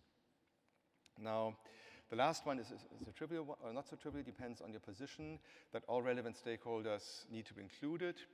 If you look at the list of stakeholders there, IT specialists are added to the list of the usual suspects that we have, from patients to healthcare providers and policymakers. So it's part of recommendations for a digital agenda. We just heard that also the expectation at the EU level, at DG Santé, is that the German presidency is likely to have a special interest in that. And the idea is that we can leverage all this to actually achieve the goal of improving pain management throughout Europe. And hopefully you can witness the handing over of this document if Ortwin Schulte arrives in time before you all leave. This has not been fully confirmed, but hopefully it will happen today. Thank you very much.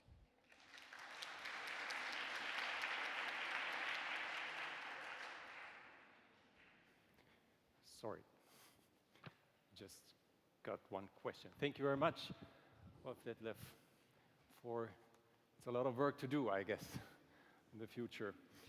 Do you have any questions concerning ICD-11? There's one question over there. Please, for the sake of time, a short question and a short answer. My question is addressed to Mr. Ramos. You mentioned that after you assess the quality indicators provided by the national member states, you established after you assess the outputs provided by the member states, you establish the quality indicators. What happens? Do you take a step further? Are you trying to address those indicators, considering that there will be a variation, or they become subject of some statistics? Thank you. You can take this microphone, please. Yes, thank you. Yeah, basically we have what we call our horizontal assessment framework, where we take data mostly from, as published by Eurostat, published by OECD, etc., as well as some of the data that is given to us for producing the agent report and the data that we got from the. And we basically use that to screen member states and to see which member states have particular problems with the efficiency of their healthcare or long-term care systems, much as DG Santé does, for example, for the accessibility of care or need for investment, etc., etc. And then we take that and we use that in what we call the European semester, which is basically an annual cycle where the European Commission publishes country reports that describes the issues that are going on in member states, and then country-specific recommendations that recommend action in specific areas. And so basically all of this analysis that we do of statistics, etc., in the end ends up there with these country reports that analyze the problems, and then these country-specific recommendations that make a general recommendation in a certain direction. Okay, thank you very much. I have one question from the Swarmberg's technology. If you may display the first question here.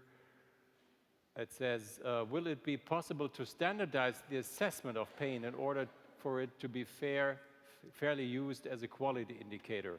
I don't know who can give a short answer about this, and then we turn to the second question. Someone, will it be possible to standardize the assessment? You want to say something? Well, or you said, what? The problem is not the word assessment, but the word standardized. Yeah. So this is, of course, there are many tools for assessing pain. I think one thing that we should mention at this stage is that the ICD-11 concept has severity of pain, which is not intensity.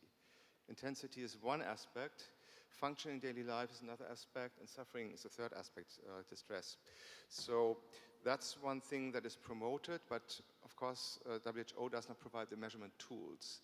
So I think that the task, the challenge will be how we can adopt existing tools into providing these parameters. Thank you very much. The next question is, what can member states do to ensure implementation of ICD-11 by 2022? That was a non-verbal answer. What can they do? Maybe you try, shortly. Yeah, thank you very much. Yeah, that is, of course, a very tricky question because it very much depends on the country you are in. So I think it was yesterday the saying that we have the situation of an information paradox. In countries, particularly low resource setting countries and developing countries where we do not have much data today, though there is a huge burden of diseases and we cannot identify it. Maybe for the next years, I foresee some kind of implementation paradox just the other way. So seeing first implementations of ICD-11 actually running in Uganda and Rwanda with electronic patient systems nationwide, countrywide, setting up in an extremely short period of time. So that says something about what's about the implementation to say. So if there is not much that you can struggle around, and I mean, we are talking about huge budgets in the European countries for healthcare. In Germany, it's about a total budget of some 200 billion euros, which are directly or indirectly driven by ICD. 80 billion euros only in healthcare reimbursement in hospitals. If you do not have that implication in your system where the ICD is actually in, then it's going to be much easier to transit to something which actually is not there from something which is, of course, a huge step maybe for us, but a smaller step for those countries. You say it's much easier if it's a greenfield approach, more or less, exactly. rather than to have that is, a big system which you have to yeah, change. So be careful with the meaning also of implementation.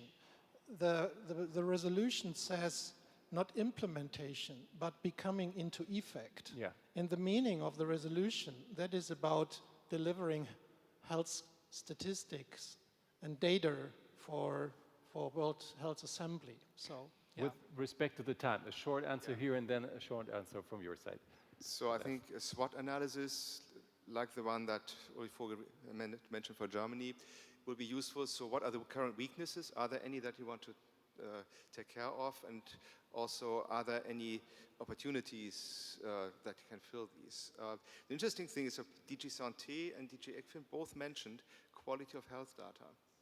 So even if the existing system performs quite nicely for the needs of healthcare providers and so on, maybe to improve the system, you don't know where to go unless you have better data. So there is a chance that even countries with good systems may want to change because they get better data only through this way. Yeah, thank you. And short answer from your side, a comment. So from our perspective, I cannot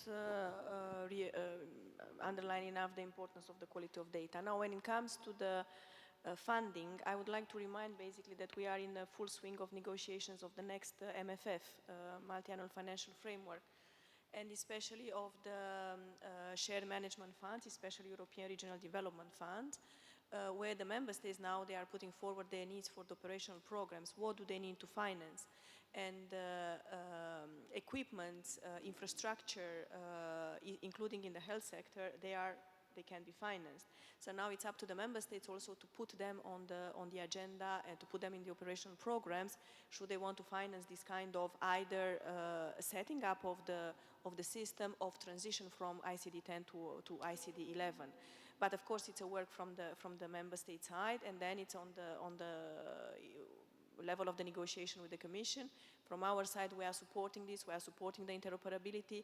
The e-health network has passed the so-called investment guidelines, whereby it recommends the procurers in member states and the EU level to use the standards and specifications from the electronic health record exchange format recommendation in order to ensure an interoperable infrastructure. So the political prerequisites are there, the finding is there, now it has to be also used wisely. Thank you very much. And ladies and gentlemen, thank you for taking the time and with your brand new information, the latest information, hot news you are working on. And a big applause for this panel. Thank you very much. Oh. And a backpack.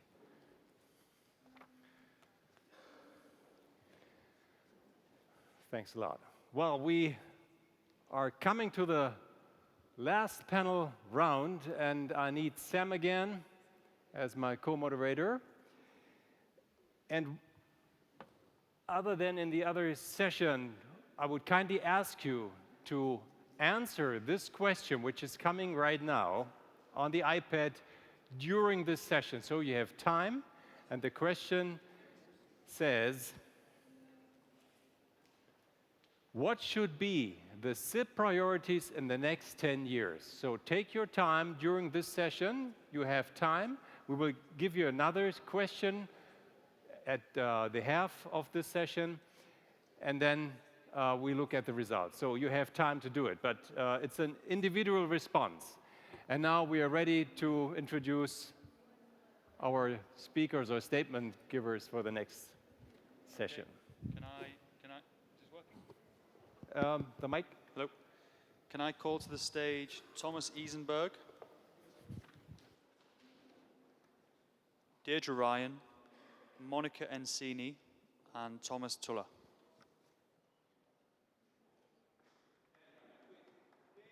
Give an applause when they come on stage. That's very nice.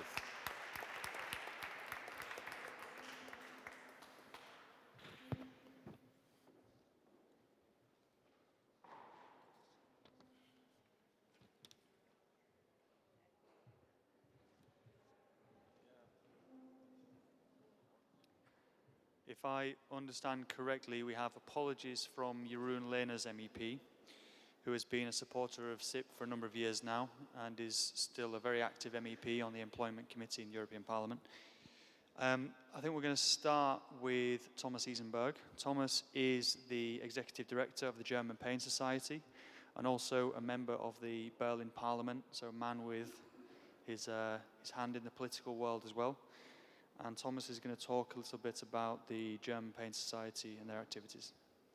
Yeah, thanks, Sam. I'm merely here in my function of Managing Director of the German Pain Society. And I would like to... Okay. To demonstrate some of our activities. And first of all, within the last 7 years, we changed our structure. The German Pain Society consists out of 3,500 individual members. Many of them are psychologists, many of them are nurses, many of them are physiotherapists. Of course, the largest groups are doctors, but I want to mention all these other groups because our mission is interdisciplinary work. And maybe this might something to answer your first question, what could be a mission for ZIP in the next 10 years as well.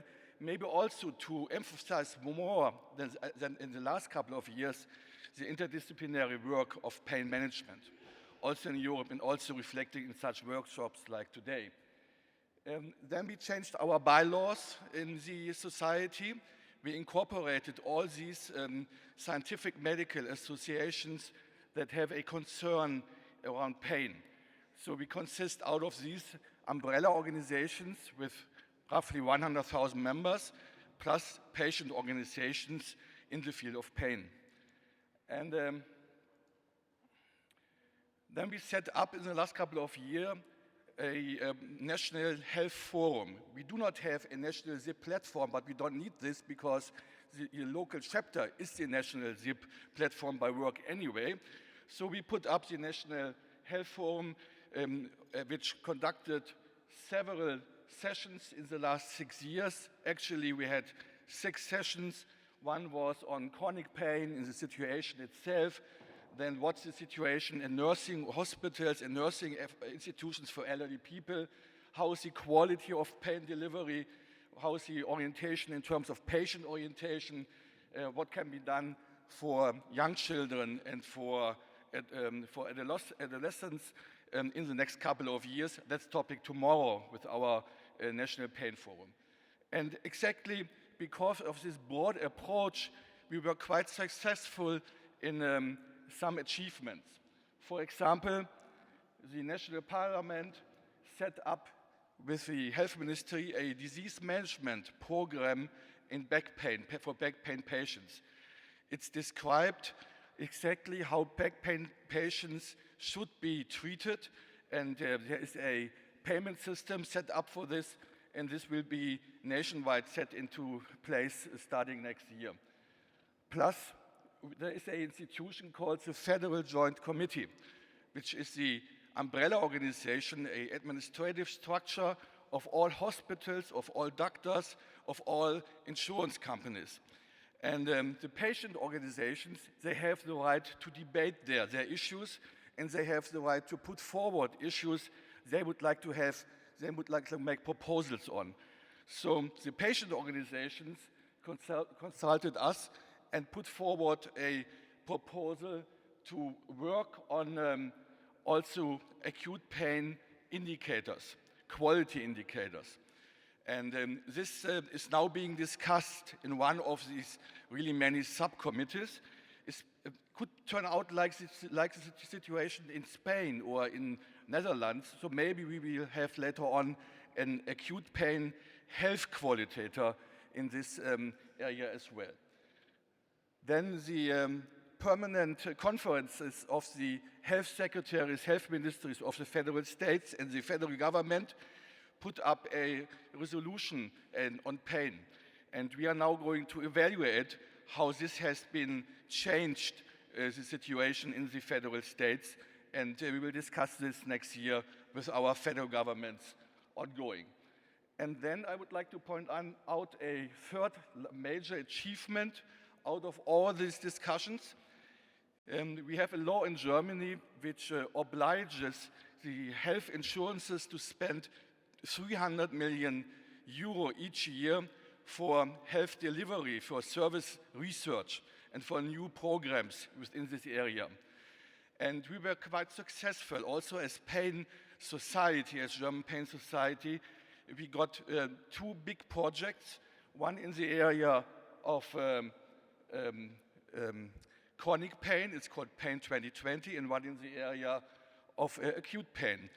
For acute pain, we are now trying to identify patients with a higher risk for post-operative pain and to set up a transitional pain service out of this money, which then, if successful, could be scaled up all over Germany.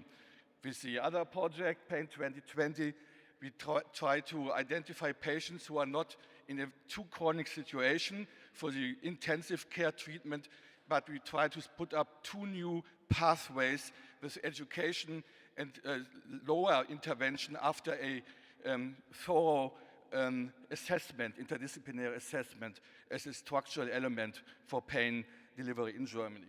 So this is something that we as the society operate together with more than 30 centers, and we are quite happy that this might be something we could ask other governments also to spend money with their organizations for delivery research. We also set up a map of all these scientific projects that exist, and this is a really big matrix here for our activities. I just wanted to point out one more thing. That's the Action Day Against Pain. Each June every year, we have one day where more than 300 hospitals open up, give lectures to patients, or where we have a telephone line open up with 100 experts participating, with a couple of thousand patients calling in. We make press conferences there as well. We really utter concern in the area of field. And if you ask what might be a future for ZIP, maybe you introduce a European-wide action day against pain also, where we all can cooperate at the same day to a certain issue. Thanks again to the ISP working group. We had several dates, appointments here with the German representative, German permanent office here in Brussels, and I'm very happy to see that Grünenthal, the ZIP platform, and DIMDI is quite active in this area as well. And I would like to emphasize one more idea in addition to putting up the ICD-11 process. And maybe we could also ask that the presidency talks about a pain core indicator. I'm not talking about a pain quality indicator. Quality is not a concern of the European level, except for talking about it and giving ideas to think about. But the core indicator is something which the WHO has set up, where you can see heart attacks, for example, or other diseases measured and can make a benchmark between the countries. And I think it might be a very successful thing if we achieved within the next couple of presidencies of the European Council also to make such a pain core indicator as an official tool within the European indicator framework. Thanks a lot.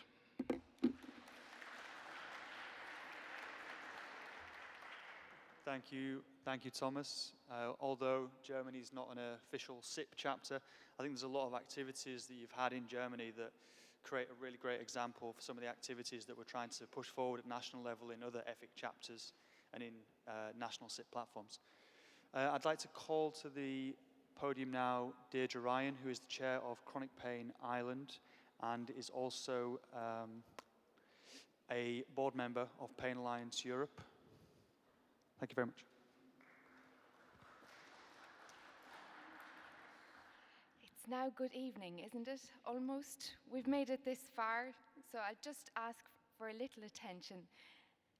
I had a slight scare a few minutes ago when we were asked, what do we want to see for SIP in the next 10 years? And I realized at that point I'd be living with chronic pain for 21 years. And I go, what will that life look like? But also my second thought then was, well, actually what we're doing here today can very much have an impact on what that life can look like. So will there be a pathway for patients that are newly diagnosed with chronic pain? Well, ICD-11 will already have been implemented, ICF, really enriching those diagnoses. So will that enable pathways so that somebody isn't waiting years and years, as I did, for a diagnosis in the first place, but then, like for cancer now, for example, there's a very clear pathway on who you should see. The patient doesn't even need to think. It's laid out for them, and they just follow the path in terms of how they can live with their condition and how it can be managed. So is that something that we're going to see?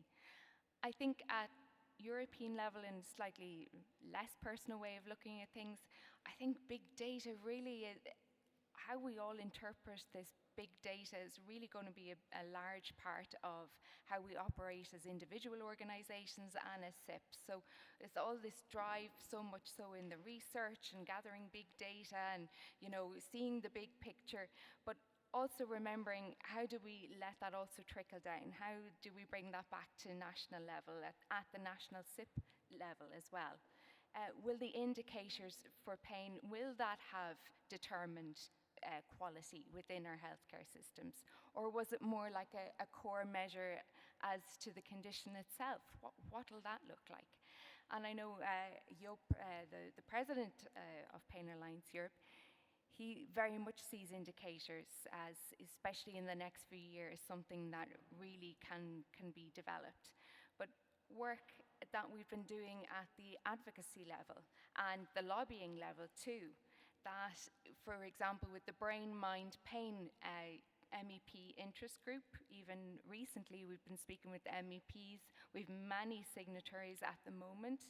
We had 2 of the 3 co-chairs at our first meeting. I think that was just yesterday.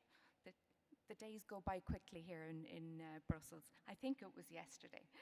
And we had our first meeting. The theme in that case was access. We would be following up on stigma, obviously in different areas. And the MEPs need to be interested. They also have constituencies at the national level too. They want the patient engagement. They want to be able to include people in policy, and initiatives like SIP and the Brain Mind Pain Grant and MEP Interest Group really are a very direct example of how that can happen. We can see, to have the people here that wrote ICD-11, to have the infographics by SIP on ICD-11, on ICF, making those recommendations, it's showing how closely linked the goals are of so many different stakeholders. So I think keeping that at the heart of SIP and keeping open arms to everybody else that wants to get interested or become involved, because I think another move that could come along would be sort of a pan-ministry, inter-ministry, a multi-ministry approach to health, in that often the benefits of an efficient and effective health system are often measured in other ways, in terms of employment, in terms of justice, in social inclusion, the general GDP in terms of the exchequer of how much people can stay involved in work. So I think we're going to see more areas interested in pain that don't directly deal with pain because of the knock-on effect. And I think the data there is going to be really interesting, because with all the silos at the moment, everything is very individualized, yet there's huge potential for crossover there, that if we can improve things with health, that actually we can show the efficacy in other areas as well. So that's my brief vision. I also hope I'll be living well in 10 years' time, that I can talk to you all then, if I'm still around. And thank you for the opportunity to share a vision. Thank you very much. Deirdre, just one question. Thank you for your vision and for your good wishes also. Thank you very much. And meanwhile, I said there's a second question, and you have time during this session. Just let me ask this question. It's pretty similar to the other one. What will be your personal priorities for the next 10 years as far as your involvement is concerned? So we have time enough to think about it, pass it around. Back to you, Sam. Thank you once again, Deirdre. I think there's something that the patients can do in terms of setting out a vision for what the experience is like for them. What will life be like in 10 years for patients that others in the room really find a bit more challenging? I think it's great to hear your view on how things could look in the future. Next to the stage, we have Monica Ensini. I won't give a full introduction because she spoke earlier today. We talked earlier about the strategic plan that you have, and I'd like to hear a bit more about the future of pain research in Europe. Thank you. Pain-focused and pain-related research has been substantially and nicely covered in Horizon 2020, the running in research and innovation program that is going to finish next year, 2020. As we were talking about this morning, a new program is seeing the light of the day, Horizon Europe, that will run from 2020 to 27. It's a very ambitious program, and certainly there will be several streams of funding where pain-focused and pain-related research will be able to put forward projects and ideas. I would like to congratulate certainly you for the amazing work you're doing and for all the knowledge you are producing that we are ready to listen to and to take on board certainly for the next work programs that will be produced. I invite you to look at the consultation that is running at the moment, and where you can add more of your considerations or your priorities, and that will be certainly taken in consideration. So thank you very much, and of course do not hesitate also to reach out to us, because we are in a listening mode always, and we are completely open to suggestions. Thank you very much.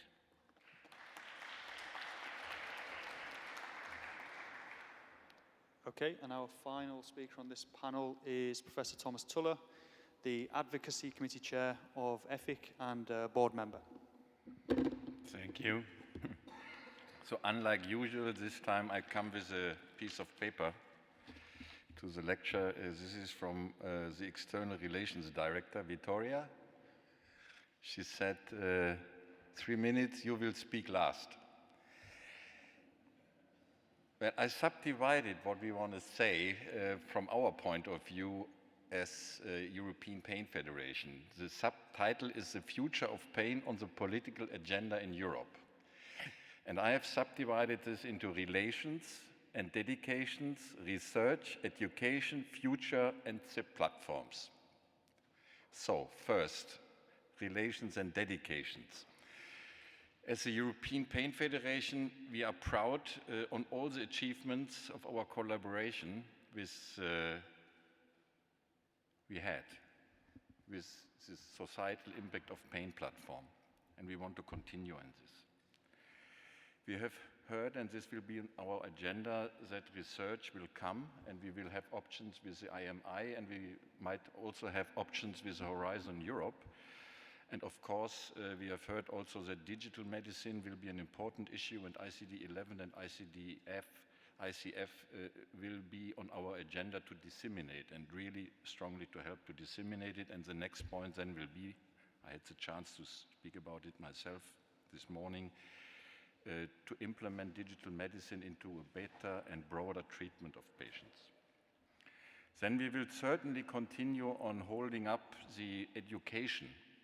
And we had the chance yesterday that our president-elect was able to speak on the MEP interest group, Brain, Mind and Pain, and noting that our work to advance multidisciplinary and interdisciplinary education is one of our major points. This we will need also your help to develop this. And then we have future, and the future which I have to draw in a short message today now is we will continue to do this part to ensure quality of pain care and seeking political support to advance this. And we have done this successfully together with SIP, in SIP, and as a part of it. And we will continue on this. And we also know and recognize that all what we discuss here on a European level has to be brought into our countries, because there we have then the reality of treating our patient in our country. And for this, we are very proud that there has been a development, and on the Valencia meeting, there has been the first meeting of 9 nations that have developed a national platform. And I'm very happy to go over the next week to Finland and also to be part of the official start of the Finnish SIP platform. And there are others, and I would recommend Germany also has to think about it carefully. Why not at the end of the day also we provide something like a SIP platform? So, and my last word then, I had said that before, are very straightforward. On the last SIP meeting, I had said, well, let's go from great meetings to hard work. And I have seen all this. People have worked very hard, and we will continue in this and count on your help. Thank you. And this is a toolkit if you want to develop something in your country, and we will help you to do this.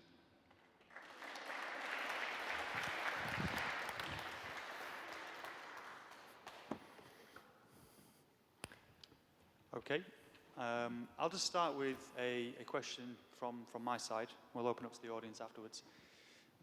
Thomas, you said your slogan, I think it was the end of 2017, if I remember correctly, from great meetings to hard work. And I feel personally that has been the case over the last 2 years, and I was really happy that we took this decision to go national, along with a few other things. What is the hard work from here in your eyes? Yes, the hard work from here is that we really extend our platforms in our chapters. This will be a hard work, although there is substantial help to do this. And of course, I think after now a longer period of thinking about how the development might be, and now at the step where we have achieved so many things in order to present our ideas on a development of better treatment and political awareness, and now to change this into practical output. That we now, after we have prepared the ground, also with real big achievements that we could get by working together on the SIP platform, that we now have to define what will be the next step where we want to see why we did all this. Thank you. Do we have any question from the audience? No, that's not the case. Okay, I will jump in again. Monica, I don't know if you can answer about Commission issues more broadly. I know that DG Research is your background. But what does the new Commission mean for us working in health policy, and in particular on pain policies, and in particular the mandate of the new Health Commissioner? Yes, I was stunned by the question, probably. This is a very difficult question, and I probably do not have the answer you would like to hear. But let's put it like this. The new commissioner who will take her post soon, hopefully, has made a very clear commitment to support research and reinforce the research European area. So I would say that the transition from the running commission that had a brilliant commissioner that made certainly a difference to this new commission is, I would say, it's a bright transition. We are hopeful that the agenda is very strong, and research will be catered heavily. Of course, as my colleagues a few minutes ago were mentioning, it's a budget negotiation, that it's a very sticky point, and we hope that the member state will share this ambition of the Commission in putting forward this amazing program that is grown in scope and in ambition. I'm not sure I answered your question.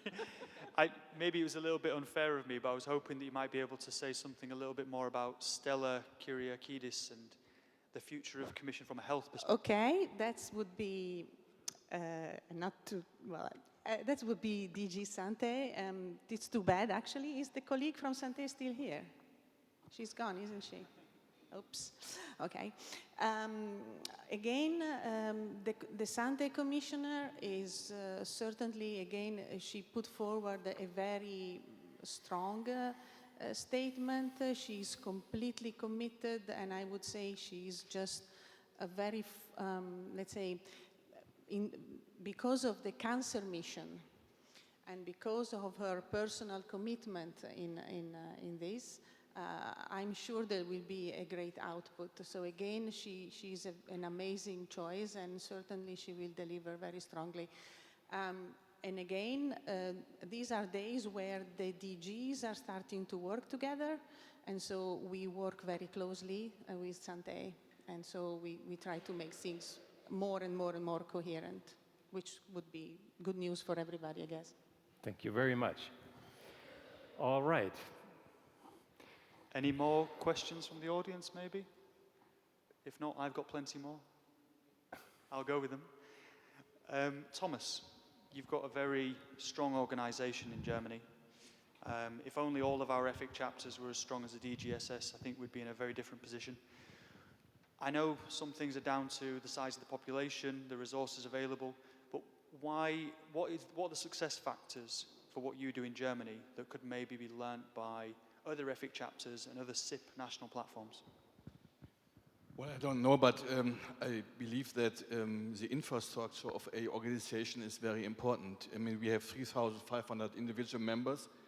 They pay contributions to the society. That's very important. We raised their contribution fees, and so we put up a infrastructure in Berlin. We moved from the Rhine Air to Berlin, and of course, you have a critical point where this then also results to work you can coordinate. We have really a lot of very, very, very motivated volunteering scientists in our chapter who work on all these special interest groups and all these proposals that we coordinate. And so I would invest in the infrastructure of the national chapters of the ISP to be able to have a indigenous growth there.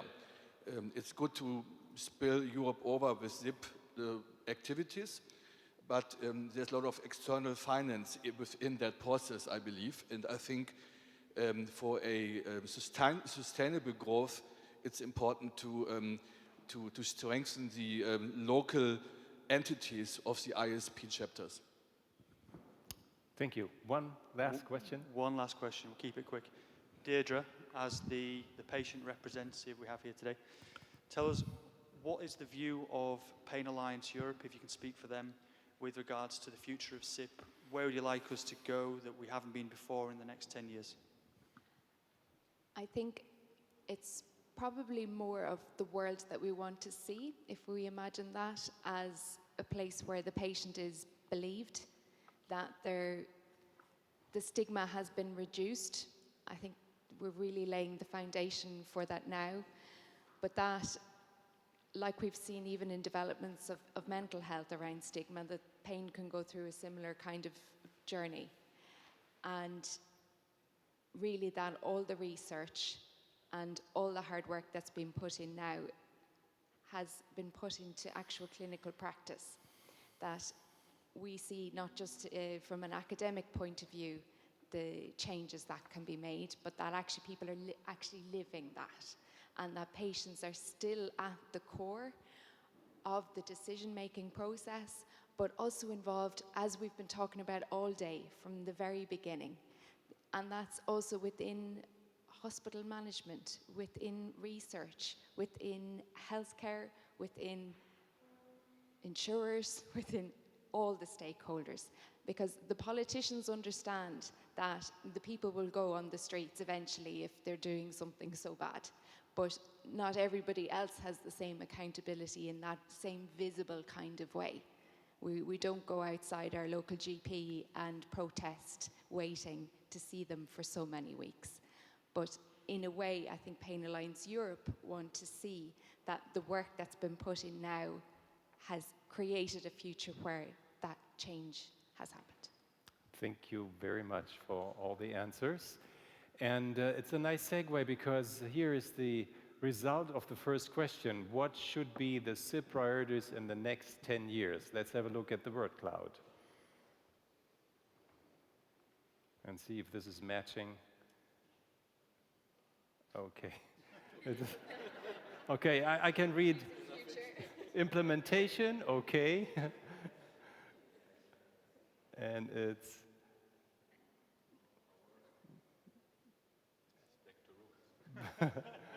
it looks like there's a long way to go still, and they have a pathway.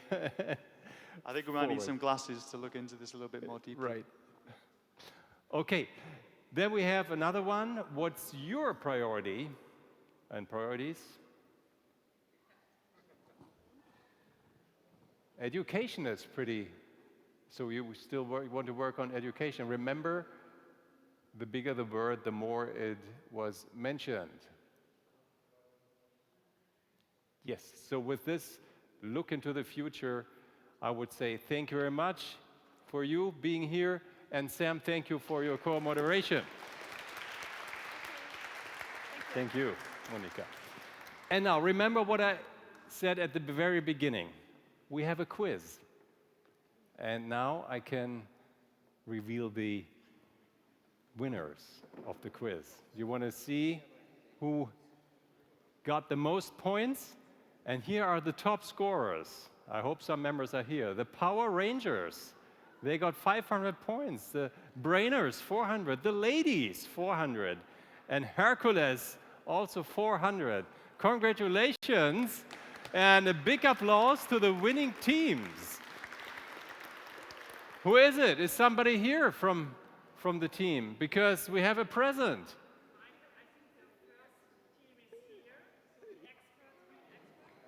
That were the Power Rangers?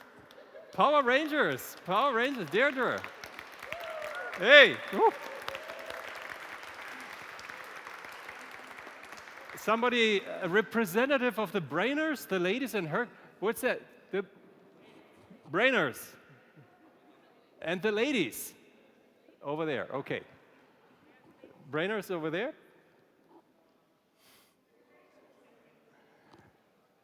And the ladies over there. And then Hercules. Ah, good.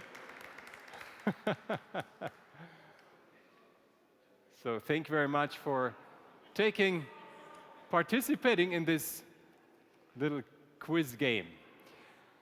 Well, the SIP is almost about to be concluded, the SIP 2019, but no conclusion, final conclusion without a wrap-up.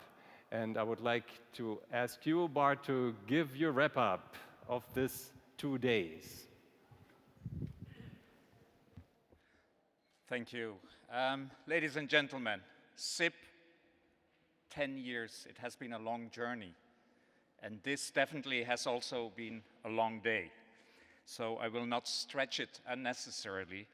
But I started with mentioning the motto of Belgium, United We Stand. And I think what we heard today is that this is also applicable for the societal impact of pain initiative. And I'm wrapping up on behalf of the stakeholders, on behalf of the Pain Alliance Europe, patient representatives, on behalf of Active Citizenship Network, and on behalf of Grünenthal. And what we witnessed is that a lot happened over 10 years, and we had some historical data, and also we engaged into national initiatives. And if we look at on a national plan, it's on the national examples we saw, and if you went to the posters, that actually in many countries where SIP is rolling out now, that in many European countries, actually the same core fields were identified. So there is quite a match, and if you look at the 4 major the major issues we want to address in the joint statement, then you will notice that this is really implemented also as issued on a national plan. Of course, we do hope that more and more countries will start also the SIP initiative. And the SIP initiative, that the countries which are running now, we will further support them with the platform from a EU perspective. But we really hope that within 10 years that this can be rolled out throughout Europe. So that's really a wish for the future. Is it possible to have the cartoons? It would be, so I will ask you. Okay, first of all, I talked to you about the lack of movement is one of the reasons of musculoskeletal pain. And we didn't practice what we preach by giving 2 sessions of 3 hours. But we clapped a lot. And now I want to have an applause for Maria, who made these nice cartoons. Great.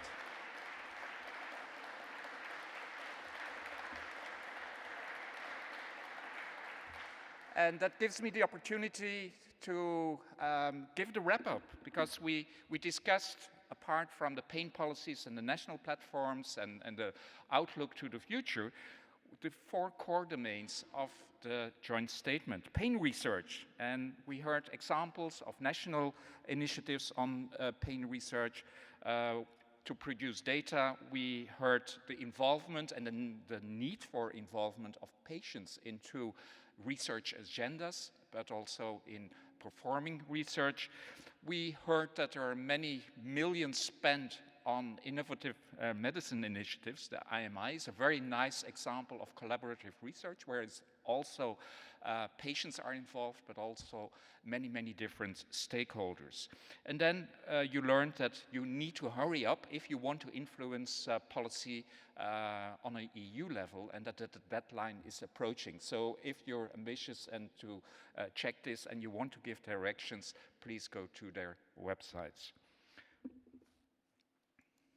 Next point, pain education. We learned that only, in average, 12 hours are spent during a medical education out of 6 hours, out of 5,500 hours. And that, maybe only for the UK we saw this data, but I can assure you that for many European countries, veterinary medicine students get more education on pain than we as human medicine. So a lot of work to do, and this is also really a priority to engage into better education, not only of doctors, not only of physicians, but all allied healthcare professionals, and especially also engaging into the health education of our population, because the prevention of pain must also be within our scope and not only the treatment and management of pain and the societal impact. Specialty education, there have been nice initiatives, and now I speak for our federation. I think we did already a great job by putting forward very modern curricula, and especially the last two are completely, have a very modern accent with, which are competency-based, and we heard that this is really key for success to improve education. Next point. Employment. There have been processes or progresses made on a European level, and especially also the initiatives of Pain Alliance Europe towards their activity in the CRODIS Plus project, in the EU Joint Action on Chronic Disease. And we need really a coherent, or we see that there is a coherent line of policy between the national SIPs and the EU SIP initiative. For example, Portugal, for example, Belgium. We learned from the European Agency for Health and Safety in Work that their 2020 campaign will focus on musculoskeletal disorders, and staying physically active even in periods of musculoskeletal pain. So do not worry if you are experiences now some muscle aching because of immobility during these hours. This can be resolved very easily immediately after this meeting. And then last but not least, pain as a quality indicator. Yesterday there was the meeting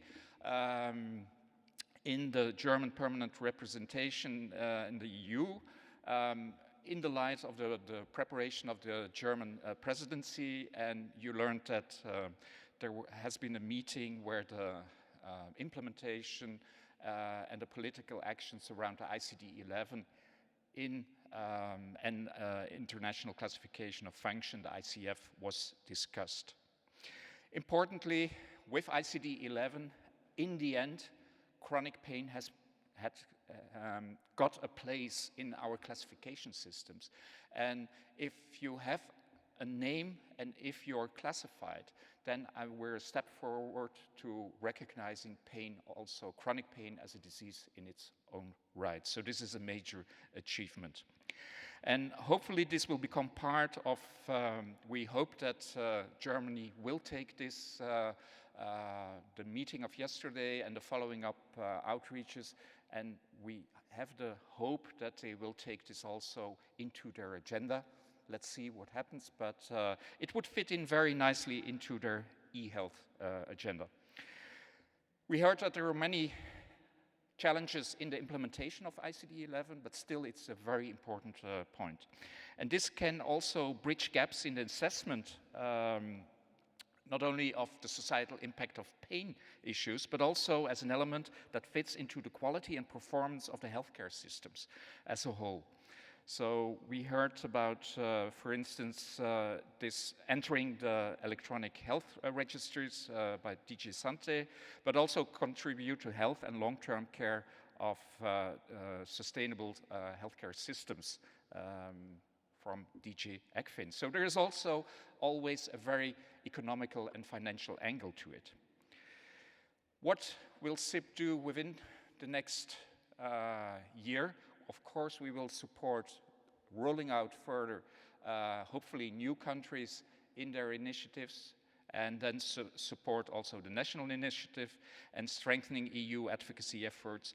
And we hope to engage in new partnerships also in all these efforts. We heard already about the priorities, pain and patience. That's what I learned from the last two slides or the last two questions. Before wishing you very safe travels home, I want to thank all the people who prepared this meeting, and they put a lot of energy and hours into it. And I would forget people if I would start naming them all, but from my part, being president of the European Pain Federation, I want to have a big applause for Vittoria Carraro, who put a lot of energy in preparation together with the other partners.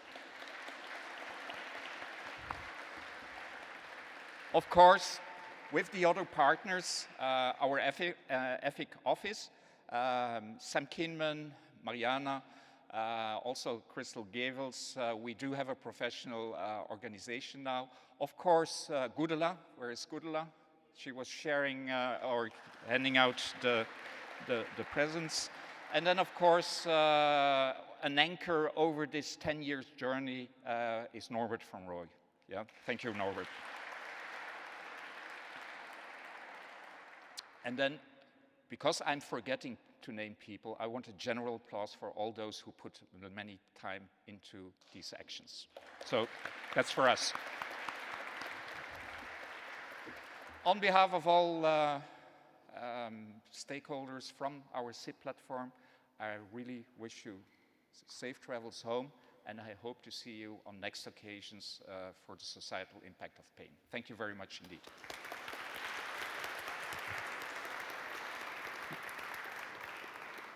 Ladies and gentlemen, there's only one card left from my side. Thank you very much, Bart, for this very good wrap up. And it's so amazing, I'm still flashed by Maria. She was painting, listening and painting and getting the right messages and keywords. That is awesome. Thank you very much, Maria, once again. That's a super job. One last question I was asked by the organizer. Please take your time, and you see the question right now, which is really important for the next organization of the SIP. What is your level of satisfaction with SIP 2019? It's an individual response, and please start voting now. And while you're doing it, I would like to say thank you very much. It was always and is always a pleasure to be the anchorman of the SIP, and hope to see you all in good health the next time. Thank you very much.